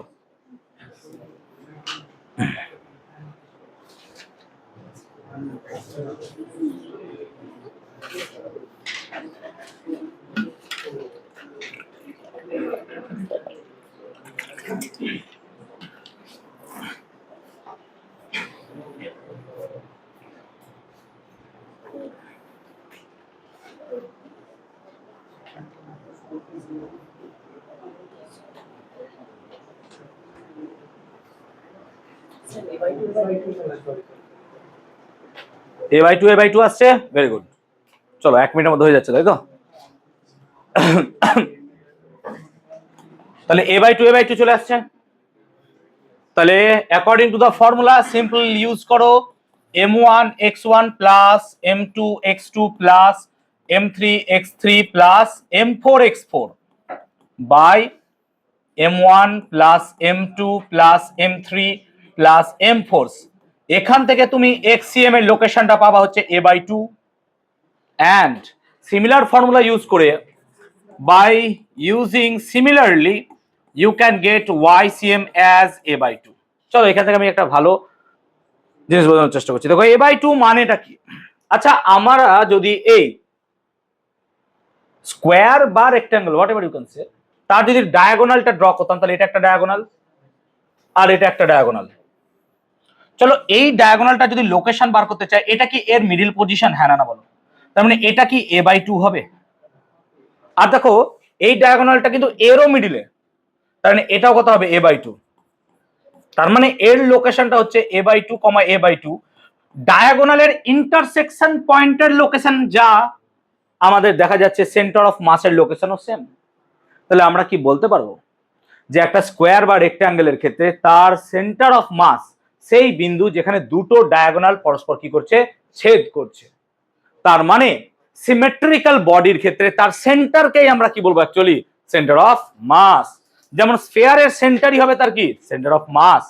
যেমন স্কোয়ার বা রেক্ট্যাঙ্গেলের ডায়াগোনালের ইন্টারসেকশন হবে তার সেন্টার অফ মাস। তাহলে ট্রায়াঙ্গেলের কোথায় হবে? দেখো তাই এসছে, একটা বাই 2 আর একটা বাই 3 তে এসে 3:2 রেশিওতে ভেঙে দেয়। তাই তার সেন্ট্রয়েড যেটা নাকি মধ্যমা যেই জায়গাটাই পয়েন্টে ছেদ করে, সেটা হচ্ছে তার কি? Center of mass. তো অ্যাকচুয়ালি কি হচ্ছে, আমাদের সিমেট্রিক্যাল বডির সেই পয়েন্টগুলো যেগুলো জিওমেট্রিক্যাল সেন্টার, সেগুলো হচ্ছে তাদের সেন্টার অফ মাস অ্যাকচুয়ালি। যদি বডিটা ইউনিফর্ম হয়, ইউনিফর্ম না হলে কিন্তু হবে না। So body should be uniform. কেন? ইউনিফর্ম যদি না হয়, কোনো জায়গায় ডেন্সিটি কম, কোনো জায়গায় ডেন্সিটি যদি বেশি হয়, বিভিন্ন ম্যাটেরিয়াল দিয়ে বডি যদি তৈরি হয়, তাহলে তার সেন্টার অফ মাস কিন্তু ক্যালকুলেট করতে হবে। But in this formula you can not calculate. আমি কি ক্লিয়ার করতে পেরেছি ব্যাপারটা? বুঝাতে পেরেছি সবাইকে? এনি ডাউট বলবে আমাকে প্লিজ। নেই? চলো এন পার্টিকেল সিস্টেমের ক্ষেত্রে ভাবি আমরা। এন পার্টিকেল সিস্টেমের ক্ষেত্রে চলো ভাবো আস্তে। তো কনসিডার করো যে তোমার কাছে এরকম এন সিস্টেম অফ পার্টিকেলস আছে, এন সিস্টেম অফ পার্টিকেলস আছে, 3D তে বসে আছে। তাহলে 3D তে যদি বসে থাকে, তাহলে আমি কি xcm লিখতে পারবো? প্লিজ শুনবে, কি লিখতে পারবো? না তো m1 x1 plus m2 x2 plus m3 x3 plus কত দূর চলবে? Up to mn xn, n সংখ্যক চলবে। এবং আমি পুরোটাকে m1 plus m2 plus m3 plus dot dot dot plus mn পর্যন্ত যোগ করবো, হ্যাঁ না না বলবে। এটাই কি হবে লোকেশন? চলো এটাকে একটু ভাবো। আচ্ছা এটা কি একটা বৃহৎ সংখ্যক রাশি? হ্যাঁ স্যার। তাহলে 1 2 3 এরকম যদি ম্যাচ থাকে তাহলে এই সামেশন গুলোর বদলে আমি একটা সিগমা সাইন ইউজ করতে পারি, যেটা তোমরা রাশি বিজ্ঞান চ্যাপ্টারে ক্লাস 10 এ সম্ভবত পড়েছো। তো আমরা এখান থেকে এটা লিখতে পারি, দেখো সামেশন চিহ্ন, হ্যাঁ না না বলবে প্লিজ। সামেশনটাকে আমরা i সমান 1 to n লিখতে পারি, এবং এই পুরো জিনিসটার বদলে আমরা লিখতে পারি mi xi, হ্যাঁ না না বলো তো। দেখো i এর ভ্যালু যদি 1 হয় তাহলে স্যার m1 x1, আর সাম চিহ্ন আছে মানে যোগ হয়ে যাবে, প্লাস i এর ভ্যালু 2 বসাও, এরকম ভাবে বসাতে বসাতে কত দূর পর্যন্ত যাবে? Up to n। তো দেখো ওপরের পার্টটা তোমাদের তৈরি হয়ে যাচ্ছে, তাই না? ওপরের পার্টটা তোমাদের তৈরি হয়ে যাচ্ছে। আর বাই কত আছে? তো sir by summation of mi, যেখানে i equals to 1 to n। চলো ইন্টারেস্টেড অ্যাবাউট নিচের পার্টটা দেখো। যদি নিচের পার্টটা একটু দেখো, মানে এখানে যে পার্টিকেল গুলো আছে m1 m2 m3 m4 হতে হতে হতে কতগুলো আছে? mn সংখ্যক পার্টিকেল, আমাকে তাদের যোগ করতে বলেছে। আচ্ছা পার্টিকেল গুলোর যোগ করলে কি সেই বডিটার মাস পাওয়া যাবে? হ্যাঁ না বল প্লিজ। মানে এই বডিটার মাস যদি m হয় আর ইন্ডিভিজুয়াল পার্টিকেল গুলো m1 m2 মাস যুক্ত হয়, তাহলে সব ইন্ডিভিজুয়াল পার্টিকেলের মাস যোগ করলে কি এই মাস পাওয়া যাবে? আচ্ছা তাই তো হবে রে বাবা। তার মানে হচ্ছে একটা পার্টিকেল সিস্টেম অফ পার্টিকেল, যে সমস্ত পার্টিকেল দিয়ে তৈরি তাদের প্রত্যেকটা পার্টিকেলের ইন্ডিভিজুয়াল যোগ করলে যা পাবা বডির মাসও তো তাই পাবি রে, কারণ মাস তো এখানে তার অন্য কিছু ঢুকে নাই। তার মানে এই পুরোটার বদলে আমি কি লিখতে পারবো? m লিখতে পারবো, that is the mass of the body. সেজন্য আমরা xcm কে এইভাবে লিখতে পারবো, summation of mi xi i equals to 1 to n by কত লিখতে পারবো? m। আর যখন আমরা কোনো বডির সেন্টার অফ মাস ক্যালকুলেট করতে যাব তখন আমরা সিম্পল একটা ফর্মুলা ইউজ করব, 1/m, এই মাসটা থেকে গেল, এই সামের বদলে একটা কন্টিনিউয়াস বডি হলে পরে আমরা জানি সাম সাইনটা চেঞ্জ হয়ে কিসে করতে পারি? ইন্টিগ্রেশন, হ্যাঁ না বলো। আমরা বারবার বুঝিয়েছিলাম যে there is a huge difference between this and this sign. এইটা কন্টিনিউয়াস বডি হতে পারে, নন কন্টিনিউয়াস, সবার ক্ষেত্রে যোগ বোঝায়, কিন্তু এই বডিটা যোগ বোঝায় শুধুমাত্র তাদের ক্ষেত্রে যদি সেটা কি হয়? কন্টিনিউয়াস ফাংশন হয়। তো ইন্টিগ্রেশন তাদেরই করতে পারবা যাদের কন্টিনিউয়াস আছে। যদি কোনো জায়গায় কন্টিনিউটি ব্রেক হয় সেখানে ইন্টিগ্রেশন করা যাবে না, তোমাকে ধাপে ধাপে ইন্টিগ্রেশন করতে হবে। তো আমরা এই সিগমা সাইনটাকে চেঞ্জ করে এখন ইন্টিগ্রেশন বসাতে পারবো ফর কন্টিনিউয়াস বডি। সেজন্য আমরা এটাকে লিখবো ইন্টিগ্রেশন অফ এক্স ডিএম, আর আমরা সমস্ত ফর্মুলা এটা দিয়ে ডিরাইভ করার চেষ্টা করব। So xcm equals to 1/m xdm। চলো আই হোপ বুঝাতে পারলাম ব্যাপারটা, আই হোপ বুঝাতে পারলাম। প্রত্যেকটা স্টেপ ধরে ধরে বোঝাচ্ছি, বোঝানোর চেষ্টা করছি। চলো xcm যদি এরকম হয় তাহলে ycm আমি লিখতে পারবো, হ্যাঁ না বলো। তো স্যার ycm আপনি লিখতে পারবেন কি না? তো সামেশন অফ mi yi, হ্যাঁ না বলবি প্লিজ। বাই কত লিখবো? Summation of mi i equals to 1 to কত হবে? n, তাই তো। i ইকুয়ালস টু কত হবে? 1 to n, 1 to কত হয়ে যাবে? n। এখান থেকে যদি লিখতে চাও ycm সমান summation of mi yi i equals to 1 to n, নিচে কত লিখতে পারবা? m, and ycm সমান লিখতে পারবা 1/m ইন্টিগ্রেশন অফ ydm, এটা y অক্ষ বরাবর সেন্টার অফ মাসের লোকেশন। চলো সেম ভাবে কি জেড অ্যাক্সিস বরাবর পারবা? সেম বরাবর কি সেম ভাবে কি জেড অক্ষ বরাবর পাবা? একটা এক্স অক্ষ বরাবর, একটা ওয়াই অক্ষ বরাবর, একটা জেড অক্ষ বরাবর। এটা ছিল এক্স অক্ষ বরাবর, এটা হবে ওয়াই অক্ষ বরাবর, এবার জেড অক্ষ বরাবর পাবা। তো জেড সিএম কত লিখবা? না তো sir summation of MI Z I by কত? Summation of MI. এইভাবে লিখতে পারবা জেড সিএম সমান summation of MI Z I by M, and ZCM সমান 1/m integration of ZDM, and that's your answer। এইভাবে তুমি লিখতে পারবা। এবার লোকেশন তুমি পেয়ে গেলা XCM YCM ZCM। মানে ভাবো এই বডিটার সেন্টার অফ মাস যদি এই বিন্দুটা হয় তাহলে এর লোকেশন কত? XCM, YCM, ZCM, নাকি রে? এইটা হচ্ছে তার লোকেশন। বুঝতে পারলো ব্যাপারটা? এই হচ্ছে গল্প একটা বডির সেন্টার অফ মাসের লোকেশন। জাস্ট ভাব যে আমার সেন্টার অফ মাসটা এখানে অবস্থিত, এই জায়গাটায়, তাহলে এখানে আসতে গেলে আমাকে কি এক্স ওয়াই জেড নাকি রে এত দূর উঠতে হবে। তো তো এর লোকেশন জানতে গেলে হাওয়ায় ভাসছে কটা অ্যাক্সিস লাগবে রে? 3টা অ্যাক্সিস, এক্স ওয়াই জেড। আমি তাই তো করছি। আমি তাই করার চেষ্টা করছি। ক্লিয়ার হয়েছে ব্যাপারটা? তাহলে এক্সসিএম, ওয়াইসিএম, জেডসিএম, এই তিনটে ব্যাপার আমি দেখলাম। ক্লিয়ার? বুঝতে পারলাম? তো আই হোপ ক্লিয়ার করতে পেরেছি। Center of mass of a uniform rod, uniform রডের ক্ষেত্রে সেন্টার অফ মাস দেখবো আমরা।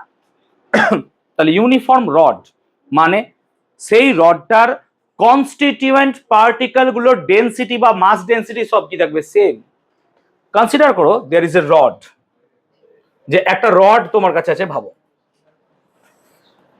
এই একটা রড আছে, তার টোটাল মাস কত?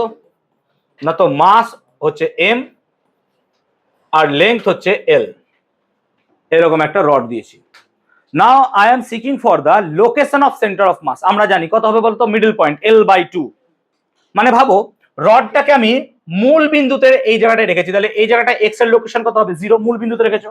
আর এটার লোকেশন কত হবে? তাহলে এক্স সমান এল, তাহলে সামহাউ মিডল মানে কত হবে? লোকেশন কত হবে? L/2। এটা হওয়া উচিত, কিন্তু আমরা তো জানি না, এটা প্রমাণ করবো তখন হবে। আমরা প্রমাণ করব যে বারবার যা বলছি সেটাই ট্রু। আমি একটু আগে স্কোয়ারের ক্ষেত্রে প্রমাণ করে দিয়েছি যে ডায়াগোনালের ইন্টারসেকশন পয়েন্ট, তাই তো? তো আমরা কি করলাম, মূল বিন্দু থেকে কিছুটা দূরে একটা ছোট্ট অংশ ডিএক্স কেটে নিলাম, ছোট্ট অংশ ডিএক্স কেটে নিলাম, যার মাস হচ্ছে ডিএম। এই মাস ডিএম কত হবে? এই ডিএম মাসটা এখন আমাকে বার করতে হবে। চলো ভাবো একটু। আচ্ছা, এল দৈর্ঘ্যের ভর এম, রডের এল দৈর্ঘ্যের ভর এম, আর রডটা তো ইউনিফর্ম। ইউনিফর্ম মানে কি? সব জায়গায় তার ডেন্সিটি সেম আছে। তাহলে এল দৈর্ঘ্যের ভর যদি এম হয়, একক দৈর্ঘ্যের ভর কত হবে? M/L হবে তো? এল দৈর্ঘ্যের ভর যদি এম হয়, একক দৈর্ঘ্যের ভর কত হবে? M/L। আর তাহলে ডিএক্স দৈর্ঘ্যের ভর কত হবে? M/L into dx. এইটাই হচ্ছে আমার কি? তার ছোট্ট অংশের মাস। এই জায়গাটা কে বুঝিসনি বলবি? এল দৈর্ঘ্যের ভর কত হলো? এম। তাহলে একক দৈর্ঘ্যের ভর কত? M/L। তাহলে ডিএক্স দৈর্ঘ্যের ঐকিক নিয়ম বাবা 4-5 পড়েছিস। এম দৈর্ঘ্যের ভর এল বা এল দৈর্ঘ্যের ভর এম, একক দৈর্ঘ্যের ভর M/L। তাহলে ডিএক্স রেখে দেন, ডিএক্স দৈর্ঘ্যের ভর হচ্ছে M/L। বৃহস্পতিবার পরীক্ষা আছে তোদের আবার। ডিএম সমান হচ্ছে M/L ডিএক্স। তাহলে বলো তো, একটা রড তার সেন্টার অফ মাস নিশ্চয় এক্স অক্ষ বরাবরই শুধু লাই করবে, তার ওয়াই অক্ষ বরাবর থাকবে না। কেন স্যার ওয়াই অক্ষ বরাবর থাকবে না? তার কারণ সেই বডিটা তো রড। যদি একটা পেপার লাইক স্ট্রাকচার হতো যার দৈর্ঘ্য প্রস্থ দুটোই আছে, তবেই না তার লোকেশনটাতে এক্স এন্ড ওয়াই পেতে।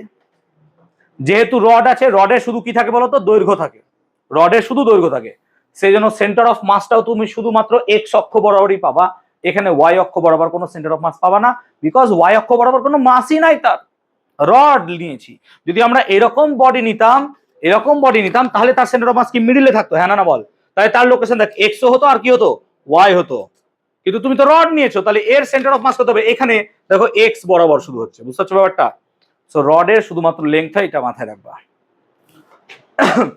তাহলে এখন যদি সেন্টার অফ মাসের লোকেশন বার করতে চাই, ফর্মুলা কি ছিল? ইন্টিগ্রেশন মেথডে যাব, 1/m x dm। তাহলে 1/m integration of x dm, 1/m integration of x dm এর জায়গায় বসালাম M/L dx। আচ্ছা, m কেটে যায় নাকি?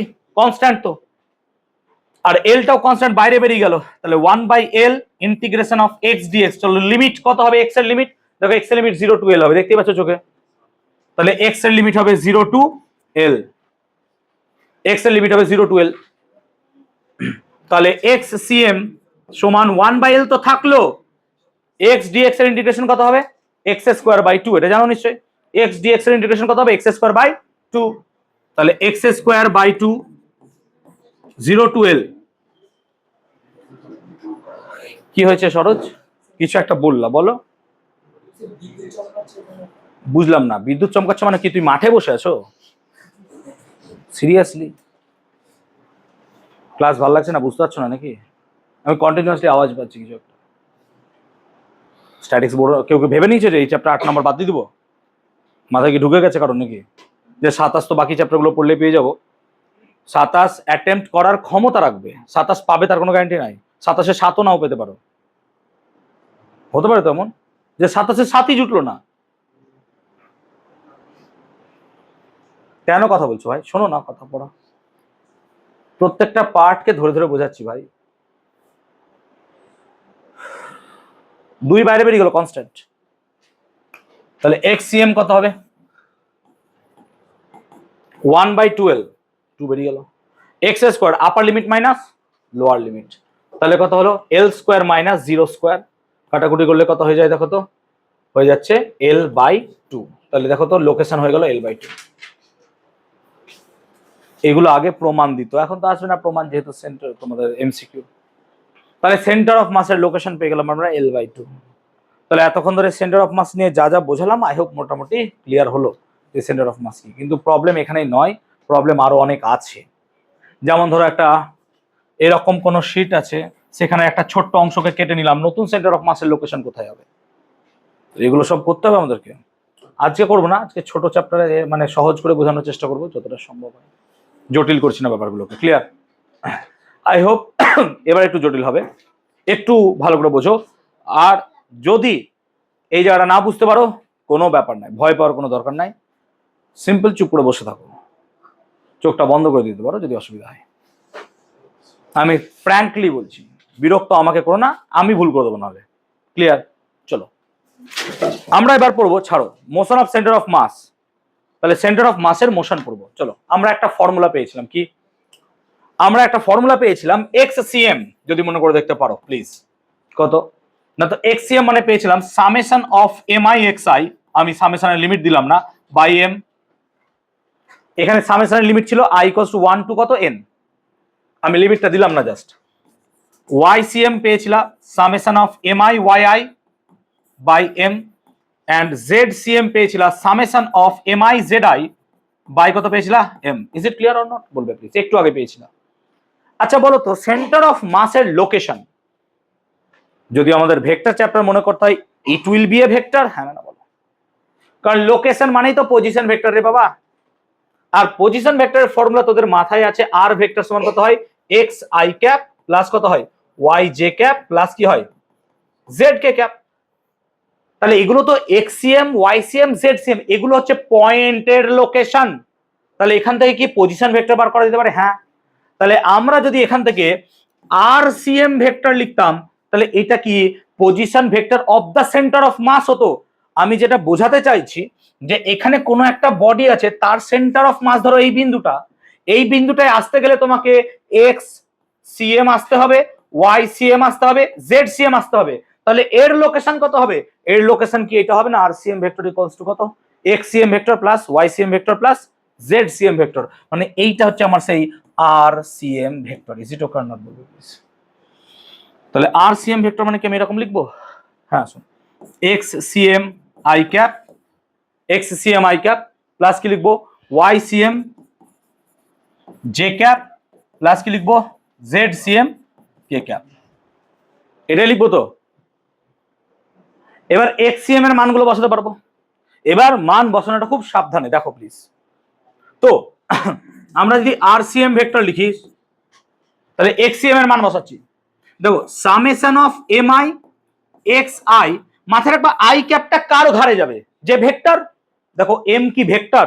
না, এক্স ভেক্টর হতে পারে, তাই আমরা এখানে এক্স আই আই ক্যাপ লিখতে পারবো। হ্যাঁ না বলবে প্লিজ? বাই কি হয়ে গেল? এম নিচে থাকলো। প্লিজ এই জায়গাটা বোঝো। আমি কেন আই ক্যাপটাকে শুধু এক্স এর ঘাড়েই বসালাম? Because X can be a vector quantity but mass can never be a vector quantity. যে আমি এম আই ক্যাপ বসিয়ে দিব, এম আই ক্যাপ বসালে পরে জুতো ছুড়ে মারবে। এম মাস, মাসে তুমি আই ক্যাপ দিতে পারো না, স্কেলার ভাই ও। X can be a vector, it's a location, position vector, তাই এক্স আই আই ক্যাপ দিতে পারবো। সিমিলারলি আমি যখন ওয়াই বসাবো, এবার দেখো হয়ে গেল এম আই, এখানে কি লিখবো? ওয়াই আই, কিন্তু কি লিখে দেবো? জে ক্যাপ বাই কি লিখে দেবো? এম প্লাস কি হবে? প্লাস লিখে দেবো summation of M I Z I কি লিখবো?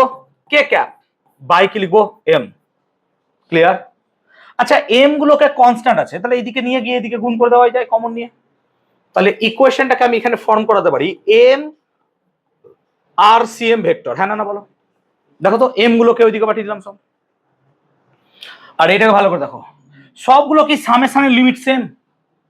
সবগুলোতে সামেশনের limit same, i = 1 to n 1 to n 1 to n। আর সবগুলোতে দেখো এমআই এমআই এমআই আছে, তাহলে পুরো জিনিসটাকে আমি এভাবে কি লিখতে পারবো, সামেশন অফ এমআই কমন নিয়ে X I I cap plus Y I J cap plus Z I K cap, আমি কি এটা লিখতে পারবো? দেখো তো একবার, পুরো ইকুয়েশন দেখো একটু দাঁড়িয়ে গেল, বুঝতে পারলাম? দেখে নাও এই সামেশন এমআই আছে, দেখো দেখো কমনে আছে, ব্যাকরেট আছে, আর এম গুলোকে সব দিকে পাঠিয়েছি। আচ্ছা এটা মানে কি? এটা মানে কি হচ্ছে R I cap. What is R I cap? মানে ভাবো এখানে কোন একটা বডি আছে যার মাস হচ্ছে m1 আর তার লোকেশন হচ্ছে r1 ভেক্টর। এখানে কোন একটা বডি আছে তার মাস হচ্ছে m2, তার লোকেশন হচ্ছে r2 ভেক্টর। এইভাবে কি আছে? তাহলে এরকম ভাবে যদি আমি সবগুলোকে যোগ করতে চাই তাহলে এটা হবে r1 ভেক্টর প্লাস কত হবে r2 ভেক্টর প্লাস কত হবে r3 ভেক্টর, এইভাবে চলবে। সবগুলোকে যদি আমি সামেশনের ভেতরে বসি তাহলে কয়টা লিখতে পারবো? আর আই ভেক্টর। মানে এইগুলো হচ্ছে একটা লোকেশন অফ ইন্ডিভিজুয়াল পার্টিকলস। তুমি ভাবতে পারো যে তোমার ভেতরের সেলে যতগুলো পার্টিকলস আছে কোন একটা পয়েন্ট সাপেক্ষে, মূল বিন্দু সাপেক্ষে প্রত্যেকটা লোকেশন হচ্ছে এর মধ্যে ঢোকানো আছে। আয়ের ভ্যালু 5000 বসিয়ে দাও, 5000তম পার্টিকেলের লোকেশন। হ্যাঁ না বলবি please? Is it clear for everyone? তাহলে এটাকে আমি কি লিখতে পাচ্ছি? R I vector. সেজন্য আমি লিখছি এখানে দেখো M R C M vector সমান summation of M I R I vector. দেখো এমন ভাবে আছে এম আর আর সবসময় একসাথে সাথে চলছে, অর্থাৎ কোন একটা বডির যখনই মাস বলছো সঙ্গে সঙ্গে তার লোকেশনও তার সঙ্গে সঙ্গে চলছে। এটাকে বলা হয় মোমেন্ট অফ মাস। কি বলা হয়? Moment of mass. সেজন্য মাসের সাথে যদি ডিস্টেন্সকে গুণ করা হয় এটাকে আমরা বলবো মোমেন্ট অফ মাস ফিজিক্সের ভাষায়, মোমেন্ট অফ মাস। এটার মানে কি বুঝায় এবার? হোয়াট ডাজ ইট ফিজিক্যালি মিন? এটার মানে কি ফিজিক্সের ভাষায়? দেখো এটা মানে, এটা কি মোমেন্ট অফ মাস? হ্যাঁ স্যার। এটাও কি মোমেন্ট অফ মাস? হ্যাঁ স্যার। কিন্তু দুটোর মধ্যে পার্থক্য আছে। কি পার্থক্য? ডান দিকেরটা দেখো এমআই আর আই আছে, মানে ইন্ডিভিজুয়াল পার্টিকেলের, আর এটা হচ্ছে কি সেন্টার অফ মাসের। কেন? সিএম লেখা আছে, দেখতে পাচ্ছ চোখে ভাই? তার মানে জাস্ট ইমাজিন করো যে কোনো একটা বডি যে ছোট ছোট পার্টিকেল গুলো দিয়ে তৈরি, তার প্রত্যেকটা পার্টিকেলের মোমেন্ট অফ মাসের সাম। এটা কি? এই বডিটার যে ছোট ছোট কয়েক কোটি কোটি পার্টিকেল দিয়ে তৈরি, প্রত্যেকটা পার্টিকেলের মোমেন্ট অফ মাসের সাম, এই বডিটাকে সরিয়ে দাও, তার সেন্টার অফ মাসের মোমেন্ট অফ সামের সাথে কি হয়ে যাচ্ছে? সেম। তার মানে এই বডিটা যা কাজ করবে তার বদলে সেন্টার অফ মাস রেখে দিলেও সেই জিনিসটা সেম ভাবেই কাজ করবে। সেই জন্য আমরা কোনো একটা বডির বদলে কি কে ইউজ করতে পারবো? সেন্টার অফ মাসকে ইউজ করতে পারবো। বুঝতে পেরেছি বাবা? তার মানে এটা খুব ইম্পর্ট্যান্ট একটা লাইন ভাই, যে ডান দিকটা বোঝাচ্ছে ইন্ডিভিজুয়াল পার্টিকেল গুলোর মোমেন্ট অফ মাসের সাম। মানে ভাবো এরকম করে যে তোমার এখানে শরীরে যেটা আছে, একটা হাত, এই দুটো হাত, দুটো পা, এরকম আছে অংশ, আমি এগুলোকে কাটবো। ধরো জাস্ট ইমাজিন করো এই কোন একটা অ্যাক্সিস বা পয়েন্টের রেসপেক্টে, তাহলে আমার এই হাত, এই মাথা, এই পা, এগুলো কাটলে পরে প্রত্যেকটা পার্টিকেল, এক একটা করে পার্টিকেল ধরো, এদের প্রত্যেকটা পার্টিকেলের মোমেন্ট অফ মাস কোন একটা পয়েন্ট সাপেক্ষে যা হবে আমাকে সরিয়ে দাও, আমার বদলে আমার সেন্টার অফ মাসকে ওখানে বসিয়ে দাও, তার মোমেন্ট অফ মাস কি হয়ে যাবে? সেম। তার মানে মোমেন্ট অফ মাসের দিক দিয়ে একটা বডি যা, তার সেন্টার অফ মাসও কি সেম। তার মানে আমরা ফিজিক্স পড়াশোনার ক্ষেত্রে কোনো একটা বডিকে না দেখে তার সেন্টার অফ মাসকে দেখলেও কি হয়ে যাবে? সেম হয়ে যাবে। তোমরা মোমেন্ট অফ মাস দিয়ে ভাবতে বুঝতে পারছো না ব্যাপারটা, স্বাভাবিক। মোমেন্ট অফ মাস কোনদিন পড়নি। চলো আমি ব্যাপারটাকে আরো ইজি করছি, এত দূর হয় ক্লিয়ার করেছি।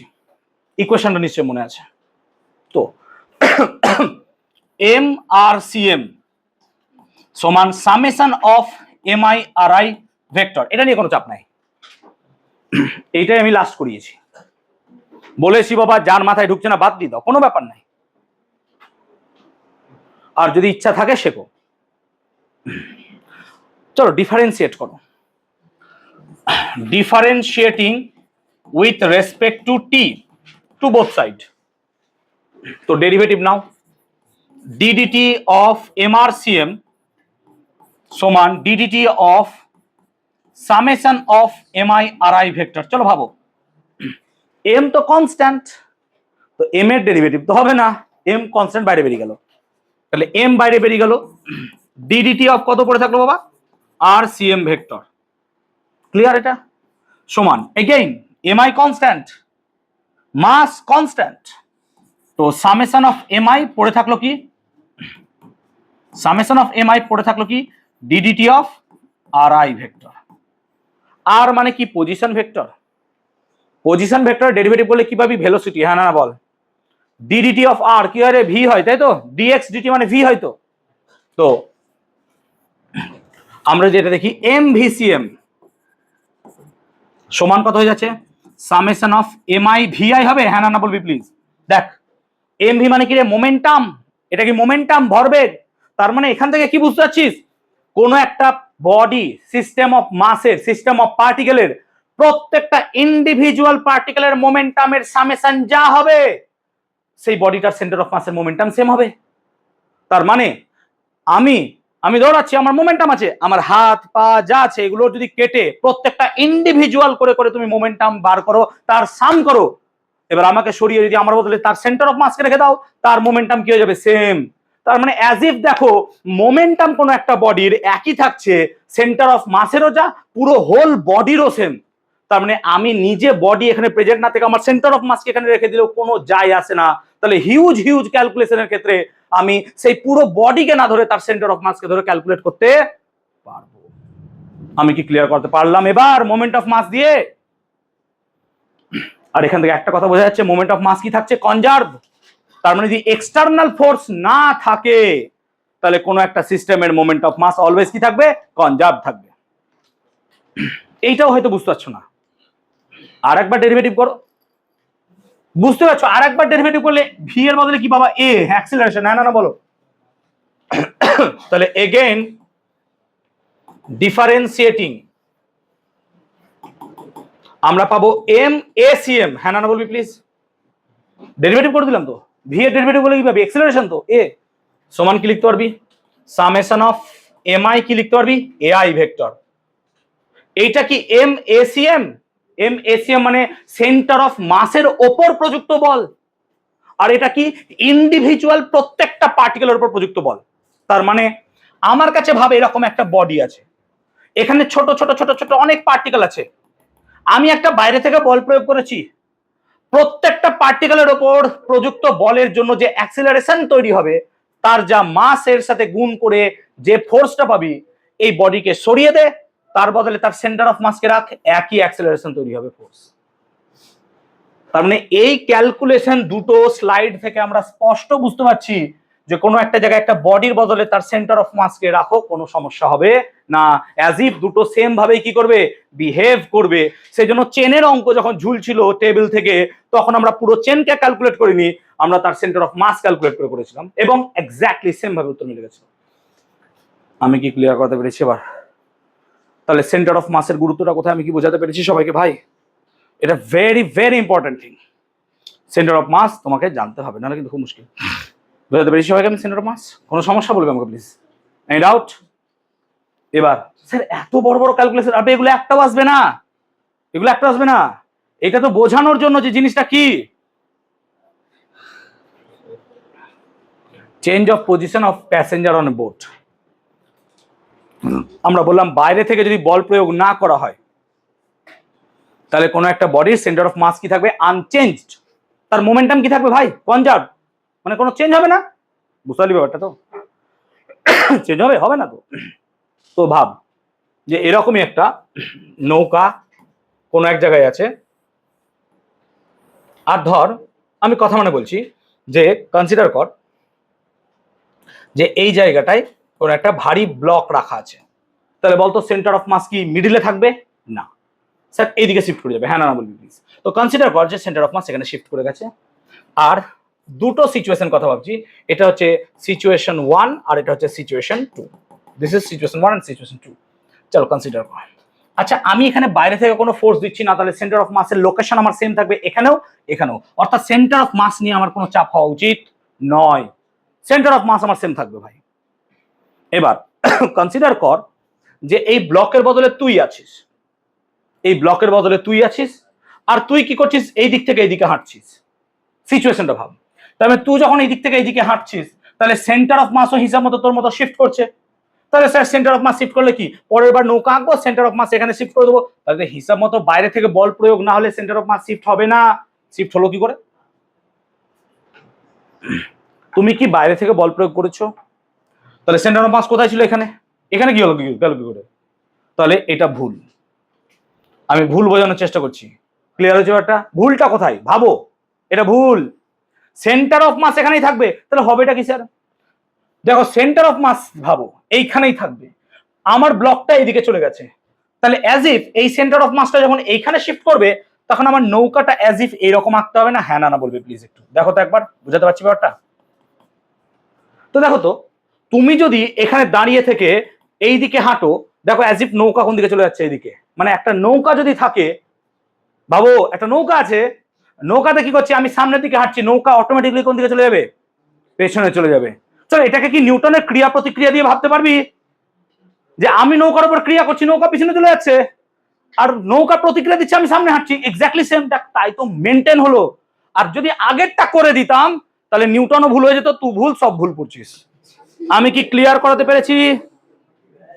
আমি কি ক্লিয়ার করাতে পেরেছি ভাই? Is it clear or not বলবে প্লিজ। ফিজিক্সের বিউটিটা বুঝতে পারছো কোথায়? এখন হয়তো বুঝতে পারছো না। আমি কি ক্লিয়ার করাতে পেরেছি ভাই? তো একটা নৌকার ওপর, এবার তুমি ভাবো না টাইটানিকের উপর গিয়ে হাঁটলে পরে টাইটানিক কেন পিছনে সরে যায় না? আই এম টকিং অ্যাবাউট নৌকা। ওই ছোট ছোট জায়গায় নৌকাগুলো চলে না, মাছ টাছ ধরায় ওরকম। হ্যাঁ, ইজ ইট ক্লিয়ার? ক্লিয়ার হয়েছে? এই জায়গাটা বুঝতে পেরেছো? চলো তাহলে, এক্সপ্লোশন অফ এ বডি, একটা বডিকে এক্সপ্লোড যদি করে, তাহলে তার সেন্টার অফ মাস কিভাবে থাকে দেখবো। দেখো আমরা কি বলেছি, বাইরে থেকে বল প্রযুক্ত না হলে তোমার বাবার ক্ষমতা নেই যে তুমি সেন্টার অফ মাস চেঞ্জ করতে পারবা, তাই না? বাইরে থেকে বল প্রযুক্ত হতে হবে, সেন্টার অফ মাস তবেই চেঞ্জ হবে, আদারওয়াইজ হবে না। Center of mass remains unchanged, একই জায়গায় থাকবে। দেখালাম আমরা প্রমাণ করে। মানে অ্যাজ ইফ ভাবতে পারো যে আমি হাঁটছি এরকম ভাবে, তাহলে আমার সাথে সাথে আমার সেন্টার অফ মাসও কি হচ্ছে? হাঁটছে। আমার হাঁটা বন্ধ হয়ে যাবে, সেন্টার অফ মাসের হাঁটা অটোমেটিকলি বন্ধ হয়ে যাবে। বুঝতে পারছো ব্যাপারটা? লজিক তো, এটা সিম্পল কথা। বুঝতে পারছি ব্যাপারটা? চলো এবার কনসিডার করো যে একটা যে কোনো বোম বা বোমা বা কোনো একটা বডি যে এক্সপ্লোড করবে কিছুক্ষণ পর, সে এক্স অ্যাক্সিস বরাবর ভি ভেলোসিটি নিয়ে হাঁটছে এদিকে। আফটার সার্টেন ডিস্টেন্স এখানে গিয়ে সে কি করলো? এক্সপ্লোড করলো। এক্সপ্লোড করলো, আস্তে শুনবে। এক্সপ্লোড করার পর একটা পার্টিকেল গেল এই দিক বরাবর, এই পাথ ফলো করলো, একটা পার্টিকেল এই পাথ ফলো করলো, একটা পার্টিকেল এখানে, একটা পার্টিকেল এখানে। ভাবো তাই, দেখো তো বডিটার ইনিশিয়াল সেন্টার অফ মাস কোন দিকে ছিল? স্যার এখানে। এবং সে যেহেতু এদিকে চলছিল, তার সেন্টার অফ মাসের মোশন কোন দিকে ছিল? স্যার এইদিকে বরাবর। তাহলে এখানে যদি সেন্টার অফ মাসের মোশন এদিকে হয়, অ্যাকর্ডিং টু দ্য থিওরি বাইরে থেকে কি কোনো বল প্রয়োগ হয়েছে? না। তাহলে সেন্টার অফ মাস চেঞ্জ হবে না, তাহলে অন্তিম সেন্টার অফ মাসও কিন্তু এইদিকেই থাকতে হবে। কি করে হবে? সেটা এদিকে পালাচ্ছে। চলো ভাবো, এই দুটো পার্টিকেলের সেন্টার অফ মাস কি আমরা ভাবতে পারি মিডিলে কোনো জায়গায় আছে? যদি ইকুয়ালি ভাগ হয়, তাহলে দেখো সেন্টার অফ মাস এখানে আছে। চলো এখানে গেল, এখানে গেল, দেখো তো তাদের সেন্টার অফ মাস কোথায় বসে আছে? এখানে। দেখো দেখো আলটিমেটলি মনে হচ্ছে সেন্টার অফ মাস দেখো মধ্যে বরাবরই যাচ্ছে। তাহলে ইনিশিয়ালি সেন্টার অফ মাস যা ছিল, ফাইনালি সেন্টার অফ মাস কি আছে? সেমই যাচ্ছে। কারণ কি, এক্সটার্নাল ফোর্স না হয়েছে। এবারে এক্সটার্নাল ফোর্স যেদিকে ঠেলে দিতাম, তাহলে সেন্টার অফ মাস চেঞ্জ হয়ে যেত। আমি একটা লাঠিকে এরকম করে ছেড়ে দিয়েছি, সেন্টার অফ মাস চেঞ্জ হয়ে যাবে, কারণ আমি এক্সটার্নাল ফোর্স দিয়েছি। আমি বলতে পারছি ব্যাপারটা? আমি এভাবে মোমেন্টাম নিয়ে হাঁটছিলাম, আমাকে এসে ধাক্কা মেরে দিল, আমার সেন্টার অফ মাস চেঞ্জ হয়ে যাবে, কারণ তখন আমার মোমেন্টাম সবকিছু চেঞ্জ হয়ে যাবে। বুঝতে পারছি ব্যাপারটা? Is it clear for everyone? বুঝাতে পেরেছি সবাইকে?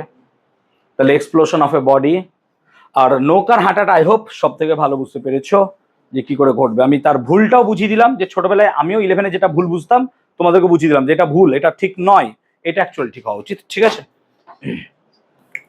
ক্লিয়ার হয়েছে? সেন্টার অফ মাস নিয়ে কোনো সমস্যা কারোর নেই? Now will be talking about moment of force, বলের ভ্রামক। মোমেন্ট অফ ফোর্স কাকে বলে? চলো, মোমেন্ট অফ মাস কি পেয়েছিল ব্যাপারটা? Mass into distance. হ্যাঁ না বলো এমআর। তেমনি মোমেন্ট অফ ফোর্স মানে কি হবে? Force into distance. তাই মাথায় রাখবা মোমেন্ট মানে অ্যাকচুয়ালি ডিস্টেন্স থাকবে। যেমন কেমিস্ট্রিতে তোমরা কি ডাইপোল মোমেন্ট পড়েছো? পড়েছো? ডাইপোল মোমেন্ট কি? Charge into distance. ওই দেখো মোমেন্ট। ক্লিয়ার হয়েছে ব্যাপারটা? তো মোমেন্ট মানে হচ্ছে কি অ্যাকচুয়ালি সাম ডিস্টেন্স। যেমন moment of mass into distance, moment of force into distance, dipole moment into তোমার চার্জ ইন্টু ডিস্টেন্স। তো মোটামুটি ক্লিয়ার? বুঝতে পেরেছি? আমরা কোনো একটা বডির ওপর বল প্রয়োগ করলে সেই বডিটার কি হয়? ট্রান্সলেশন মোশনও হতে পারে, তার রোটেশনও হতে পারে, যদি না সে পয়েন্ট মাস হয়। যদি বডিটা পয়েন্ট মাস হয় তাহলে তার রোটেশন হওয়ার তো প্রশ্নই আসছে না। কিন্তু সবসময় তো আমরা পয়েন্ট মাস নিয়ে ডিল করতে পারবো না রে বাবা। ধরো একটা দরজা আছে, দরজাকে খুলবো, দরজাকে পয়েন্ট মাস ভাববো কি করে আমি? এটা তো একটা বিস্তৃত বস্তু। এবার সেই বডির ওপর বল প্রয়োগ করতে হবে। এবার কোন একটা বডির উপর বল প্রয়োগ করলেই কি তার ঘূর্ণন সৃষ্টি হবে? না স্যার, কারণ একটু আগে শিখিয়ে দিলেন সেন্টার অফ মাস দিয়ে গেলে কোনো ঘূর্ণন সৃষ্টি হয় না। দ্যাটস ট্রু ভাই।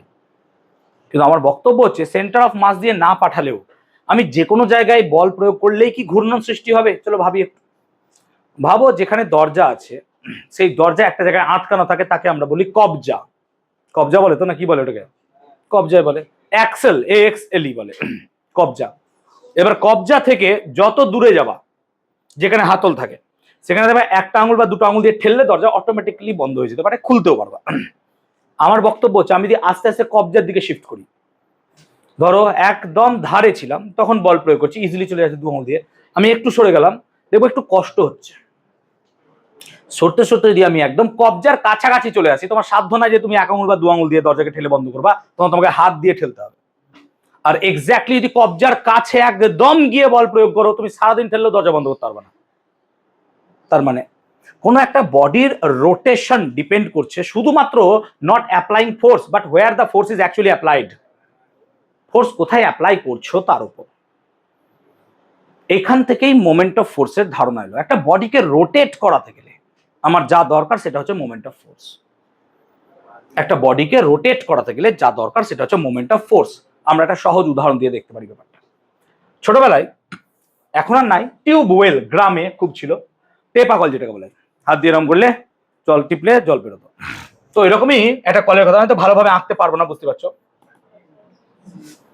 এরকম হতো নাকি? এখান থেকে কিছু একটা যাওয়ার, এর কে কেন্দ্র করে বডিটা ঘুরতো, একে কেন্দ্র করে বডিটা কি হতো? ঘুরতো এরকম, তাই না? এ কেন্দ্র করে ঘুরতো। কোনদিন দেখোনি এমন হাসছো মনে হচ্ছে? বাবা আরে বাবা।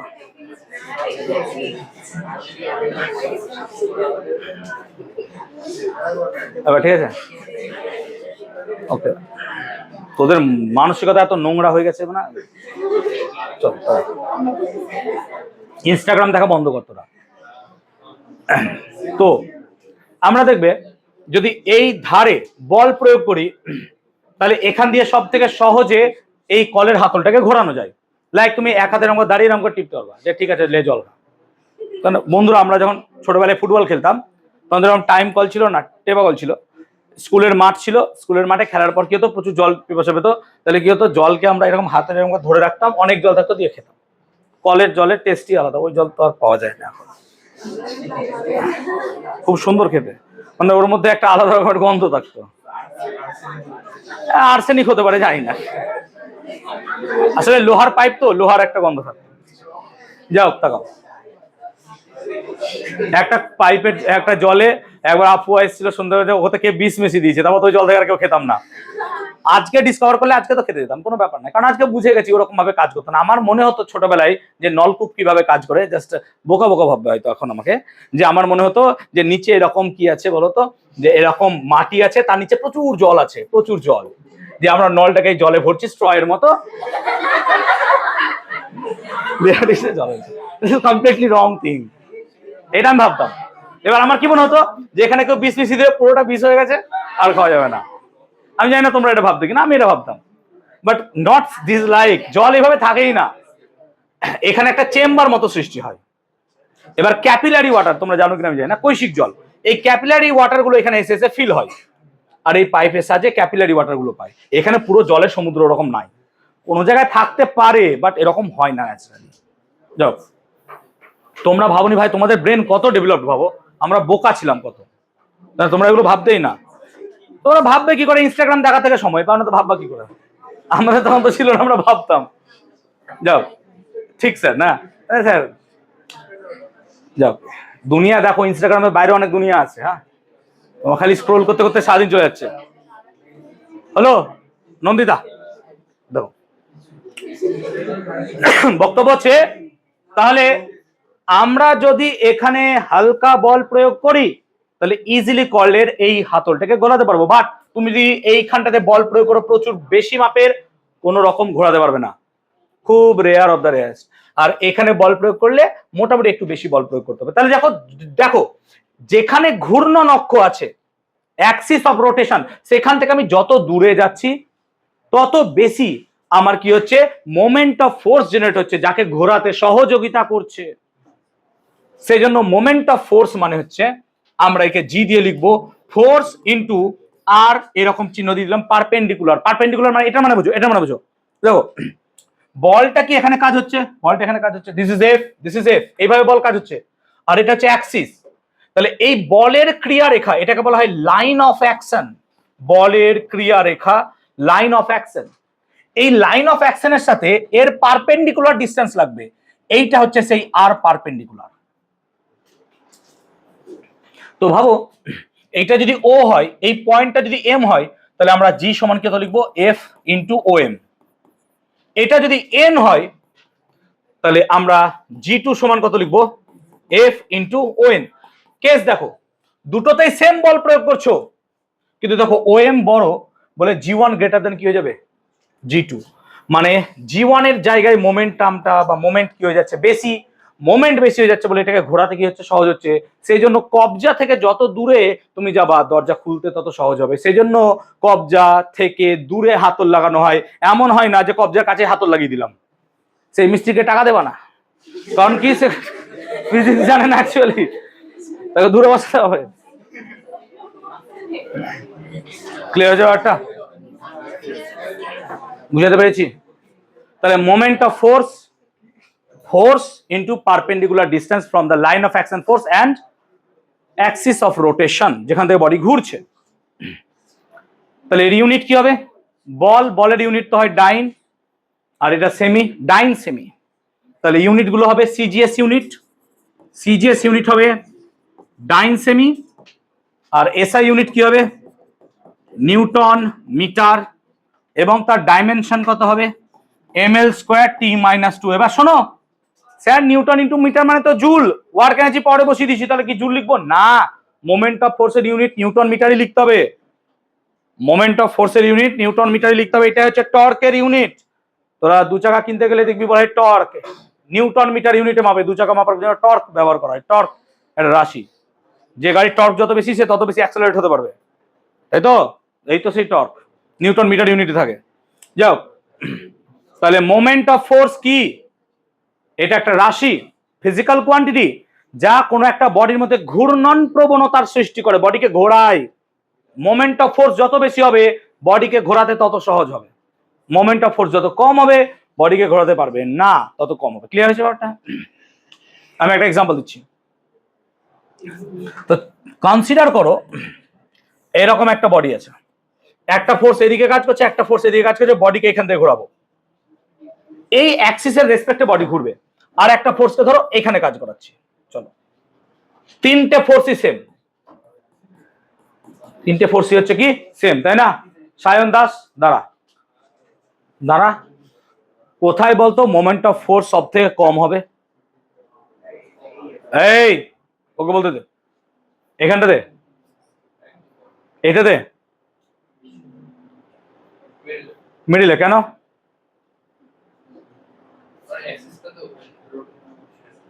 বুঝলাম না, বলো, বোঝাও। পারবে না? সাহিল পারবে? কেন কথা বলছো এত, কি কথা বলছো তোমরা? পৃথ্বীরাজ, কৃষাণজিৎ, বসো, পড়াটা শোনো না ভাই। দেখ, জি মানে কি, ফোর্স ইন্টু পারপেন্ডিকুলার ডিস্টেন্স, এখানে বসলে পারপেন্ডিকুলার ডিসটেন্স কত হয়ে যাবে? 0 না? তা আর তো 0 এখানে, তাহলে আর যদি 0 হয়ে যায় মোমেন্ট অফ ফোর্স কত হবে? 0। এটা সব থেকে কম। বুঝতে পারলাম ব্যাপারটা? তাহলে মোমেন্ট অফ ফোর্স আর এর ভ্যালু এখানে 0, আর এর মোমেন্ট অফ ফোর্স সব থেকে কি হবে? বেশি। দেখো ডিসটেন্স বেশি। এবার কি করে ক্যালকুলেট করবা? দেখো এর রেসপেক্টে একটা এরকম সোজা দাগ কেটে দাও। তাই দেখো তো এইটা হচ্ছে কি হচ্ছে তার লাইন অফ ফোর্স, তাহলে এইটা হচ্ছে কি আমার ডিসটেন্সটা, আর এর ডিসটেন্সটা কি এইটা হবে? হ্যাঁ না বল? দেখ লাইন অফ অ্যাকশন এইটা, যে ফোর্সটা এখানে কাজ করছে বলে পাগল হয়ে গেলাম যে লাইন অফ অ্যাকশন কইছি আর খুঁজে পাচ্ছি না। কই লাইন অফ অ্যাকশন? আরে বাবা এইটা তার লাইন অফ অ্যাকশন, ভেক্টর পড়েছিস তো, এই লাইন বরাবর সে কাজ করছে, তাহলে এইটা তার ডিসটেন্স। হ্যাঁ না বলবি রে ভাই? ক্লিয়ার হচ্ছে ব্যাপারটা? এবার চলো এখানে বোঝো, এখান থেকে আমরা বুঝবো পজিটিভ আর negative moment of force. So positive আর নেগেটিভ মোমেন্ট অফ ফোর্স, চলো ভাবো। আগের ছবিটাকেই ডিফাইন করছি। তো একটা ফোর্স এখানে কাজ করছে, একটা ফোর্স এখানে কাজ করছে। ভাব এই যে ফোর্সটা, সেই ফোর্সটা দেখ বডিটার উপর মোমেন্ট অফ ফোর্স যে কাজ করবে তার জন্য বডিটা দেখ ক্লকওয়াইজ নয় অ্যান্টি ক্লকওয়াইজ ঘুরবে। তাহলে যে moment of force anti clockwise হবে সেটা নেগেটিভ হবে, সরি পজিটিভ হবে। তাহলে অ্যান্টি ক্লকওয়াইজ যে মোমেন্টটা বা মোমেন্ট অফ ফোর্স কাজ করবে সেটা কি হবে? পজিটিভ। তাহলে পজিটিভ মোমেন্ট বা মোমেন্ট অফ ফোর্স মানে মাথায় রাখবা অ্যান্টি ক্লকওয়াইজ হবে, অ্যান্টি ক্লকওয়াইজ। তাহলে নেগেটিভ কি হবে? ক্লকওয়াইজ। তাহলে দেখো এখানকার যে মোমেন্ট অফ ফোর্সটা জেনারেট হবে এটা দেখো অ্যান্টি ক্লকওয়াইজ, সেই জন্য এর মোমেন্ট অফ ফোর্সটা হবে পজিটিভ। আর এখানকার মোমেন্ট অফ ফোর্সটা দেখো একে কি করবে? ক্লকওয়াইজ ঘোরাবে, তাহলে এটা হয়ে যাবে নেগেটিভ। এই মোমেন্ট অফ ফোর্সের ক্ষেত্রে প্লাস মাইনাস কিন্তু খুব গুরুত্বপূর্ণ ভূমিকা পালন করে। যদি প্লাস মাইনাস ভুল হয় তাহলে এক্ষেত্রে তোমার অঙ্ক ভুল হয়ে যাওয়ার চান্স বেশি। সেই জন্য তুমি দেখে নেবে ঘূর্ণন প্রবণতা কেমন, যে বডিটা ক্লকওয়াইজ না অ্যান্টি ক্লকওয়াইজ রোটেট করতে চাইছে। ক্লকওয়াইজ হলে পরে সেটা কি হয়ে যাবে? নেগেটিভ, আর অ্যান্টি ক্লকওয়াইজ হলে পরে পজিটিভ মোমেন্ট। ক্লিয়ার হলো ব্যাপারটা? তাহলে মোমেন্ট অফ ফোর্স পজিটিভ হতে পারে বা নেগেটিভও হতে পারে। ক্লিয়ার হয়েছে কনসেপ্ট? বুঝতে পেরেছি? চলো, condition for not toppling of a moving train or car. এখন আমরা এখানে যে জিনিসটা বোঝাবো যে একটা কার বা গাড়ি সোজা আমাদের দিকে আসছে, মানে এইভাবে মানে বেরিয়ে আসছে, স্বাভাবিক 3D তো আঁকতে পারবো না, বুঝতে পারছো? তাহলে এরকম ভাবো যে সামনে দুটো হেডলাইট আছে, দুটো চাকা আছে, গাড়িটা সামনের দিকে বেরিয়ে আসছে, আর তার সাথে গাড়িটা এরকম করে মুভ করছে কিভাবে? সার্কুলার ট্র্যাকে। এবার গাড়ি দেখো এভাবে ভাবো, গাড়ি এভাবে সার্কুলার ট্র্যাক বেন্ড হচ্ছে, তার গাড়ি কি টপল হয়ে যাওয়ার চান্স আছে? কিরকম হতে পারে? পাল্টি খাওয়ার চান্স, এরকম ভাবে পাল্টি খাওয়া। আর একটা কি হতে পারে? স্কিড করে যাওয়া। আচ্ছা স্কিড কেন করবে? বিকজ ফ্রিকশন ফোর্স থাকবে না। হ্যাঁ না বলবে? এটা আগে পড়িয়ে দিয়েছি সার্কুলার মোশনে, যে ফ্রিকশন ফোর্স যদি আমার অপকেন্দ্র বলের সাথে সমান হয়ে যায়, যেখানে ভেলোসিটি ছিল √μ/g, মনে আছে ফর্মুলা, ম্যাক্সিমাম ভেলোসিটি, তো ওই কেসটা পেয়েছিলাম ফ্রিকশনের জন্য। আমি এখন বলছি কি টপলিং, পাল্টি খাওয়ার জন্য।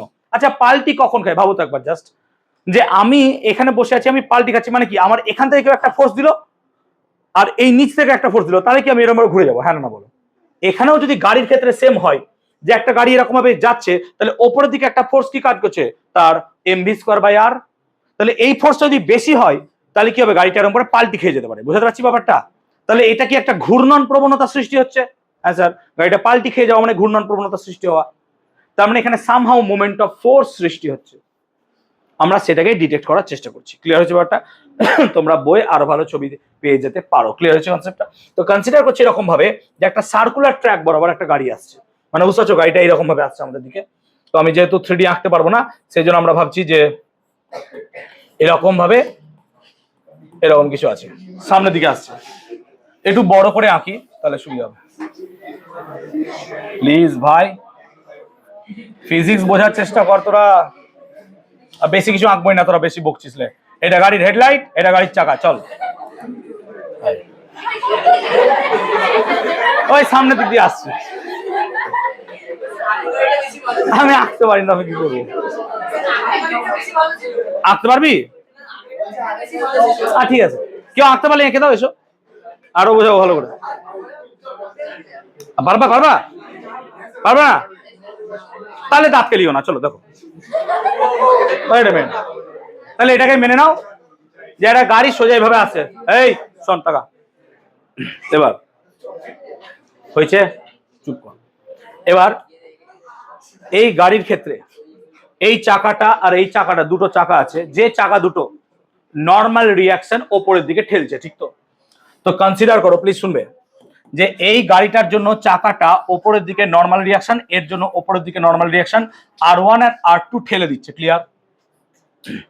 আর গাড়িটা যেহেতু এইভাবে টার্ন নিচ্ছে, তাহলে অবভিয়াসলি স্যার অপকেন্দ্র বল এই দিকে কাজ করবে, কত? mv স্কয়ার বাই, অর্থাৎ গাড়িটা টপল হওয়ার চান্স এই দিকে বেশি, হ্যাঁ না বল? এইদিকে টপল হবে না, ঠিক তো? সার্কুলার মোশন মনে পড়ছে তো বাবা? তাহলে এই দিকে যদি স্কিড করো বা টপল হওয়ার চান্স আছে, তাহলে ফ্রিকশন নোট আউট কোন দিকে কাজ করবে? এইদিকে, হ্যাঁ না বলবি প্লিজ? এইটুকু তো বুঝে গেছি সার্কুলার মোশন করে। তাহলে এটা ফ্রিকশন ধরলাম F1, এটা ফ্রিকশন ধরলাম F2, ক্লিয়ার? আমি ধরলাম পুরো গাড়িটার ভর কেন্দ্র এই জায়গাটায় অবস্থিত, দ্যাট ইজ জি পয়েন্ট। এই জি থেকে কি বডিটার ওজন mg নিচে কাজ করছে, হ্যাঁ না বলবি প্লিজ? আর আমি এই দুটো চাকার মধ্যবর্তী দূরত্বটাকে s ধরে নিলাম, আর হাইটটাকে h ধরলাম, ক্লিয়ার হয়েছে না হয়নি বলবি প্লিজ? আমি এরকম একটা কনসিডারেশন নিলাম। চলো, তো প্রথম কথা স্যার, যে R1 প্লাস R2 এটা সমান কিন্তু mg হতে বাধ্য, হ্যাঁ না বলবি প্লিজ? R1 প্লাস R2 সমান mg, R1 আর R2 mg, ক্লিয়ার? আর কি, গাড়িটা যেহেতু স্কিড করছে না, স্কিড মানে পিছলে যাচ্ছে না, তাহলে F1 আর F2 এদিকে ফ্রিকশন ফোর্স কাজ করছে, এইটা সমান কত হবে? mv স্কয়ার বাই r, হ্যাঁ না বলবি প্লিজ? তার মানে F1 প্লাস F2 এটা সমান কত হয়ে যাবে? mv square by r, clear হয়েছে ব্যাপারটা? এত দূর কোনো সমস্যা নেই। আচ্ছা, গাড়িটা যদি টপল হয়, তাহলে গাড়িটা এইভাবে টপল হতে পারে, এইভাবে টপল হতে পারে। তো যখন এইভাবে টপল হবে, তাহলে এখানে কি মোমেন্ট অফ ফোর্স জেনারেট করবে, কারণ বডিটা ঘুরবে। দেখো, পাল্টি খাওয়া মানে তো ঘোরা, এরকম ভাবে ছিল, ভাব, জাস্ট ভাব, তো এভাবে ছিল, ও যখন এভাবে পাল্টি খাচ্ছে, এইভাবে পাল্টি খায় তো মানুষ, এইভাবে পাল্টি খাচ্ছে, তো এর রেসপেক্টে ঘুরছে, তাই না? দেখ, পাল্টি খাওয়াটা মানে এর রেসপেক্টে ঘোরা, তাহলে দেখ সামহাও একটা ফোর্স কাজ করছে, বলে তো ঘুরছে।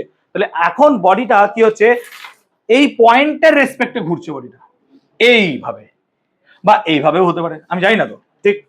চল, তো যদি F1 আর F2 কে দেখো, এই দুটোই বডিকে এই দিকে ঘোরাবে, হ্যাঁ না বলতো একবার?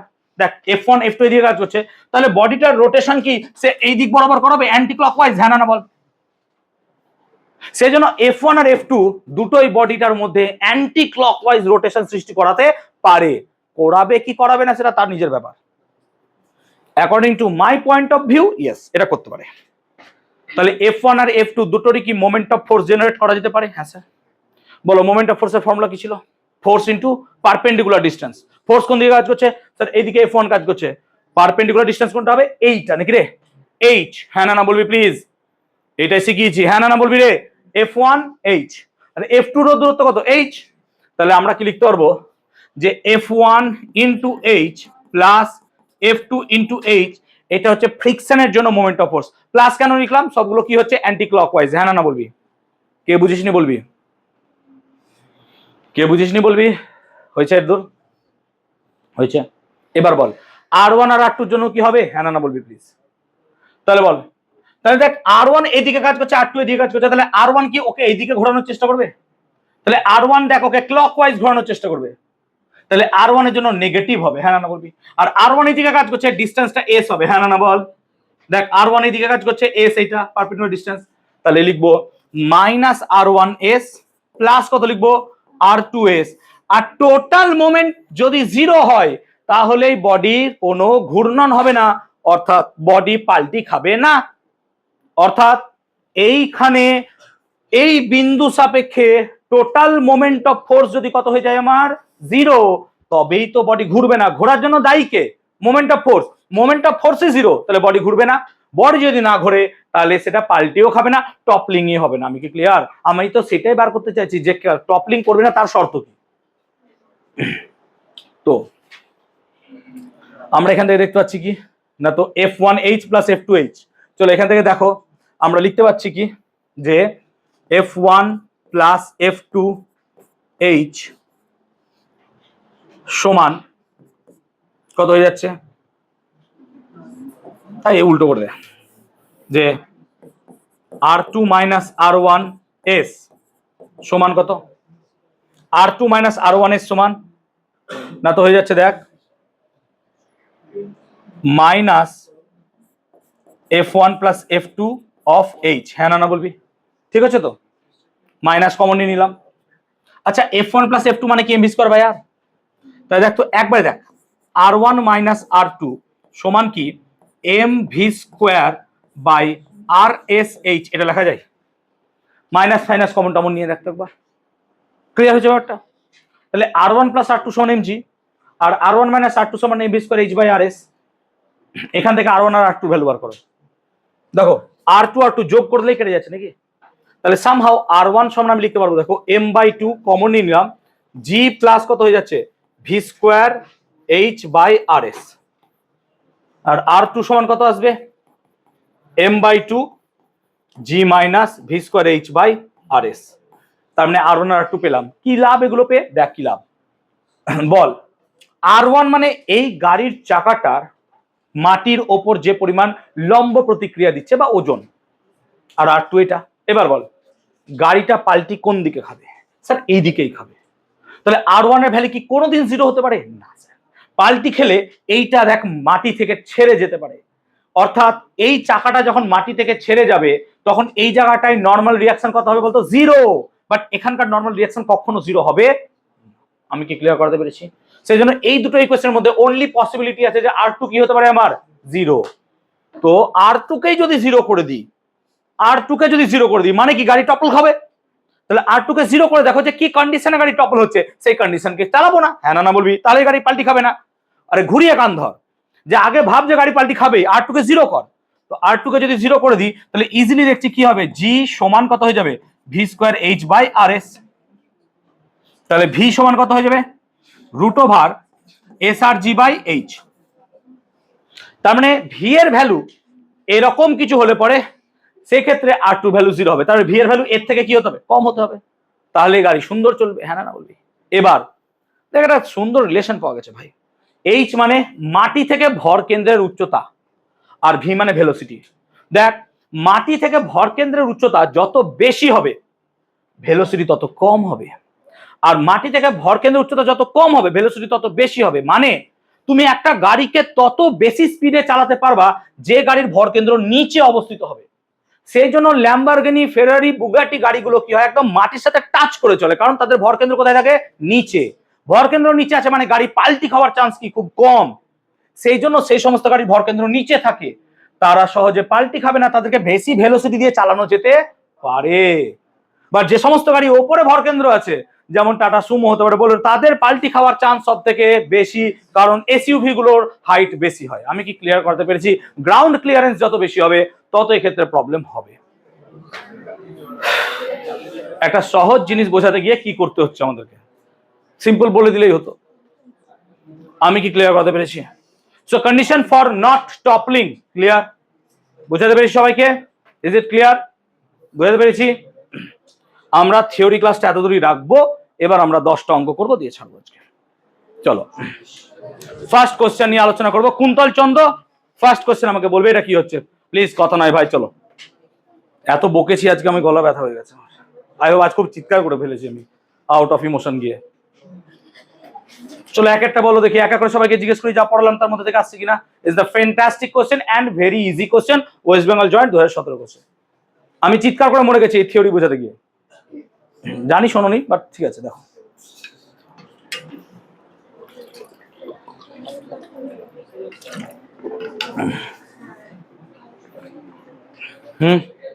Any idea?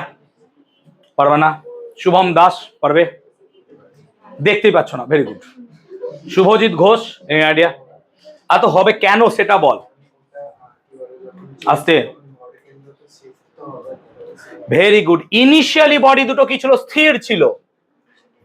তার মানে ইনিশিয়ালি বডি দুটো এইভাবে থাকলে তার ভর কেন্দ্র যা ছিল, বাইরে থেকে তো কোনো ফোর্স দেওনি, ওদের মিউচুয়াল ইন্টারঅ্যাকশনের জন্য হয়েছে।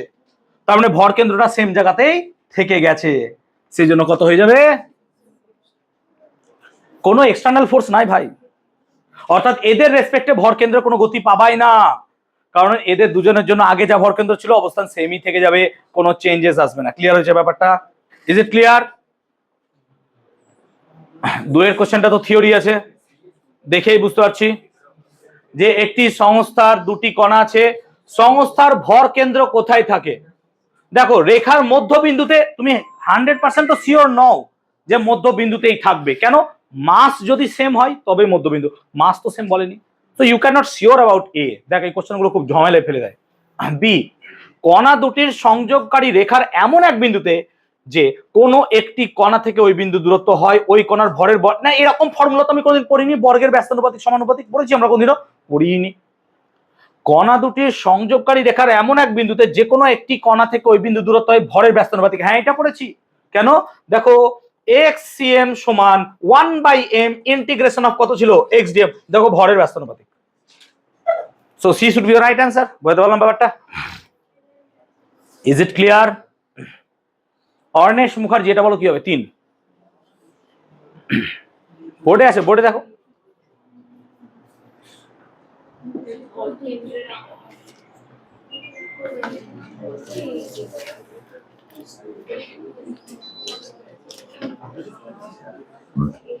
পারবা কেউ? এনিওয়ান? উত্তর দেখে বলেছি না বি হবে, কেন হবে? কি বল? হ্যাঁ বল কেন?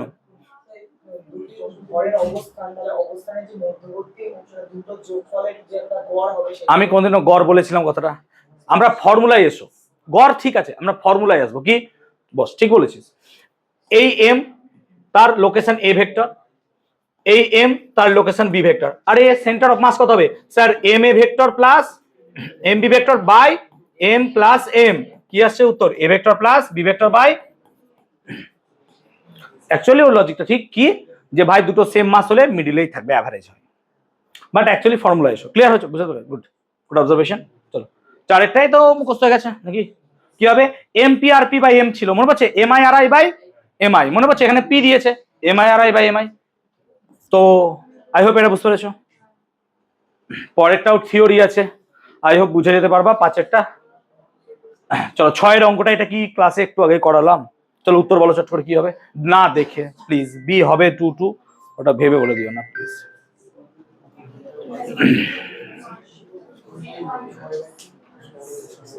ফর্মুলা কি ছিল? m1x1 plus m2x2 by m1 plus m2। তো m তো সেম আছে, তার মানে দেখো 1 আর 2, তার মানে কত হবে? m into 1 plus m into 2 by কত হয়ে গেল? m প্লাস m, তাই তো? ও 3টে আছে, প্লাস m ইন্টু 3, তাহলে তো 2 হবে নাকি? 2,2 হয়ে যাচ্ছে, তাই তো? মনে আছে তো? m1x1 plus m2x2 by plus m3x3 by m1 plus m2 plus m3। Clear? Clear? 7এরটাও থিওরি আছে, আই হোপ হয়ে যাবে। চলো 8এরটা ভাবি, খুব ভালো কোশ্চেন, এটা দেখবো একটু। হ্যাঁ প্লিজ প্লিজ এটা দেখবো, খুব দারুণ কোশ্চেন 8এরটা। 8এরটাকে ফোকাস করো এখন, কোশ্চেনটা একবার পড়ে নেবে সবাই প্লিজ।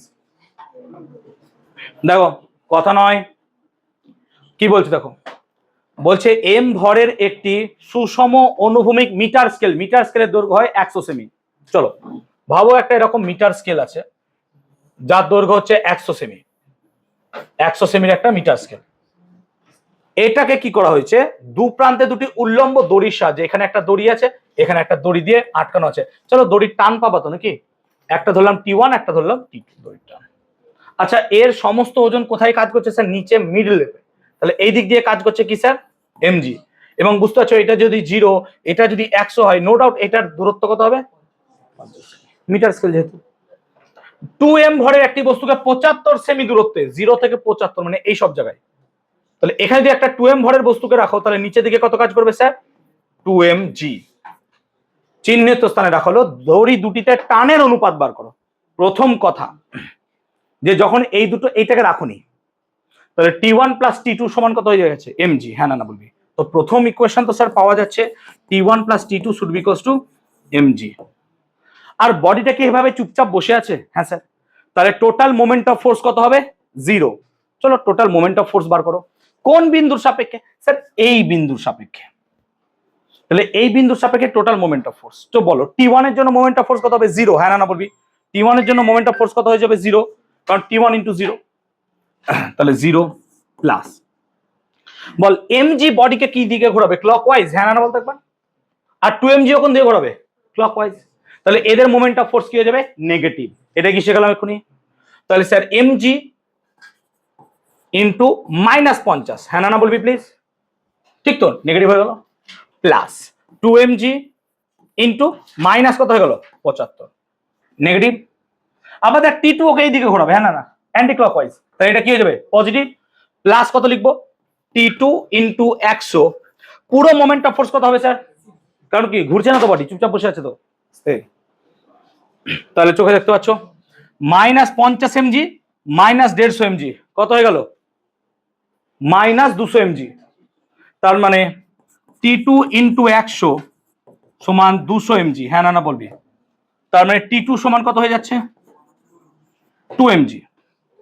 T2 যদি 2mg হয়ে যায়, আচ্ছা T1 প্লাস T2 দাঁড়া তো, আচ্ছা এখানে 2mg কি রাখার পর দেখি তো আবার 2m ভাড়াটে বস্তুকে রেখেছে, ও তাহলে T1 প্লাস T2 এখানে mg কেন হবে, mg প্লাস 2mg দুটো রাখা আছে তো, তাই না, ও তো ব্যালেন্স করা রয়েছে, তাহলে কত হয়ে যাবে 3mg, সরি ও তো ব্যালেন্স করে রেখেছে তো, আমি দেখিনি ব্যালেন্স। আচ্ছা T2 কত হলো 2mg, তাহলে T1 কত আসছে দেখতো, T1 কত আসছে mg, তাহলে T1 বাই T2 রেশিও কর কত আসছে, ভালো লাগলো অঙ্কটা। দেখ এই টাইপের অঙ্ক কিন্তু পরীক্ষায় এক্সপেক্ট করবে যে পরীক্ষায় আসবে, এই টাইপের অঙ্ক কিন্তু এক্সপেক্ট করবে পরীক্ষায় আসবে, এই টাইপের অঙ্ক কিন্তু পরীক্ষায় আসে, it's a very important question. Clear? এটা কি পারবো এবার বাড়িতে, এখনই করে দিলাম, হ্যাঁ না বলবে প্লিজ। তাহলে এখানে দেখো মাসগুলো আলাদা দিয়েছে, নাহলে তো আমরা বলে দিতাম a/2 হতো, খালি মাস আলাদা আছে বলে উত্তরটা একটু আলাদা আসবে। ক্লিয়ার হয়েছে ব্যাপারটা? পারবে তো? এখনই করলাম এই লজিক, এন্ড 10-এরটা বোধহয় থিওরি আছে, আই হোপ এটা হয়ে যাবে। তো 1 থেকে 10 ছায়ের অঙ্ক আমি করিয়ে দিলাম, তার সাথে আমরা করালাম। ক্লিয়ার?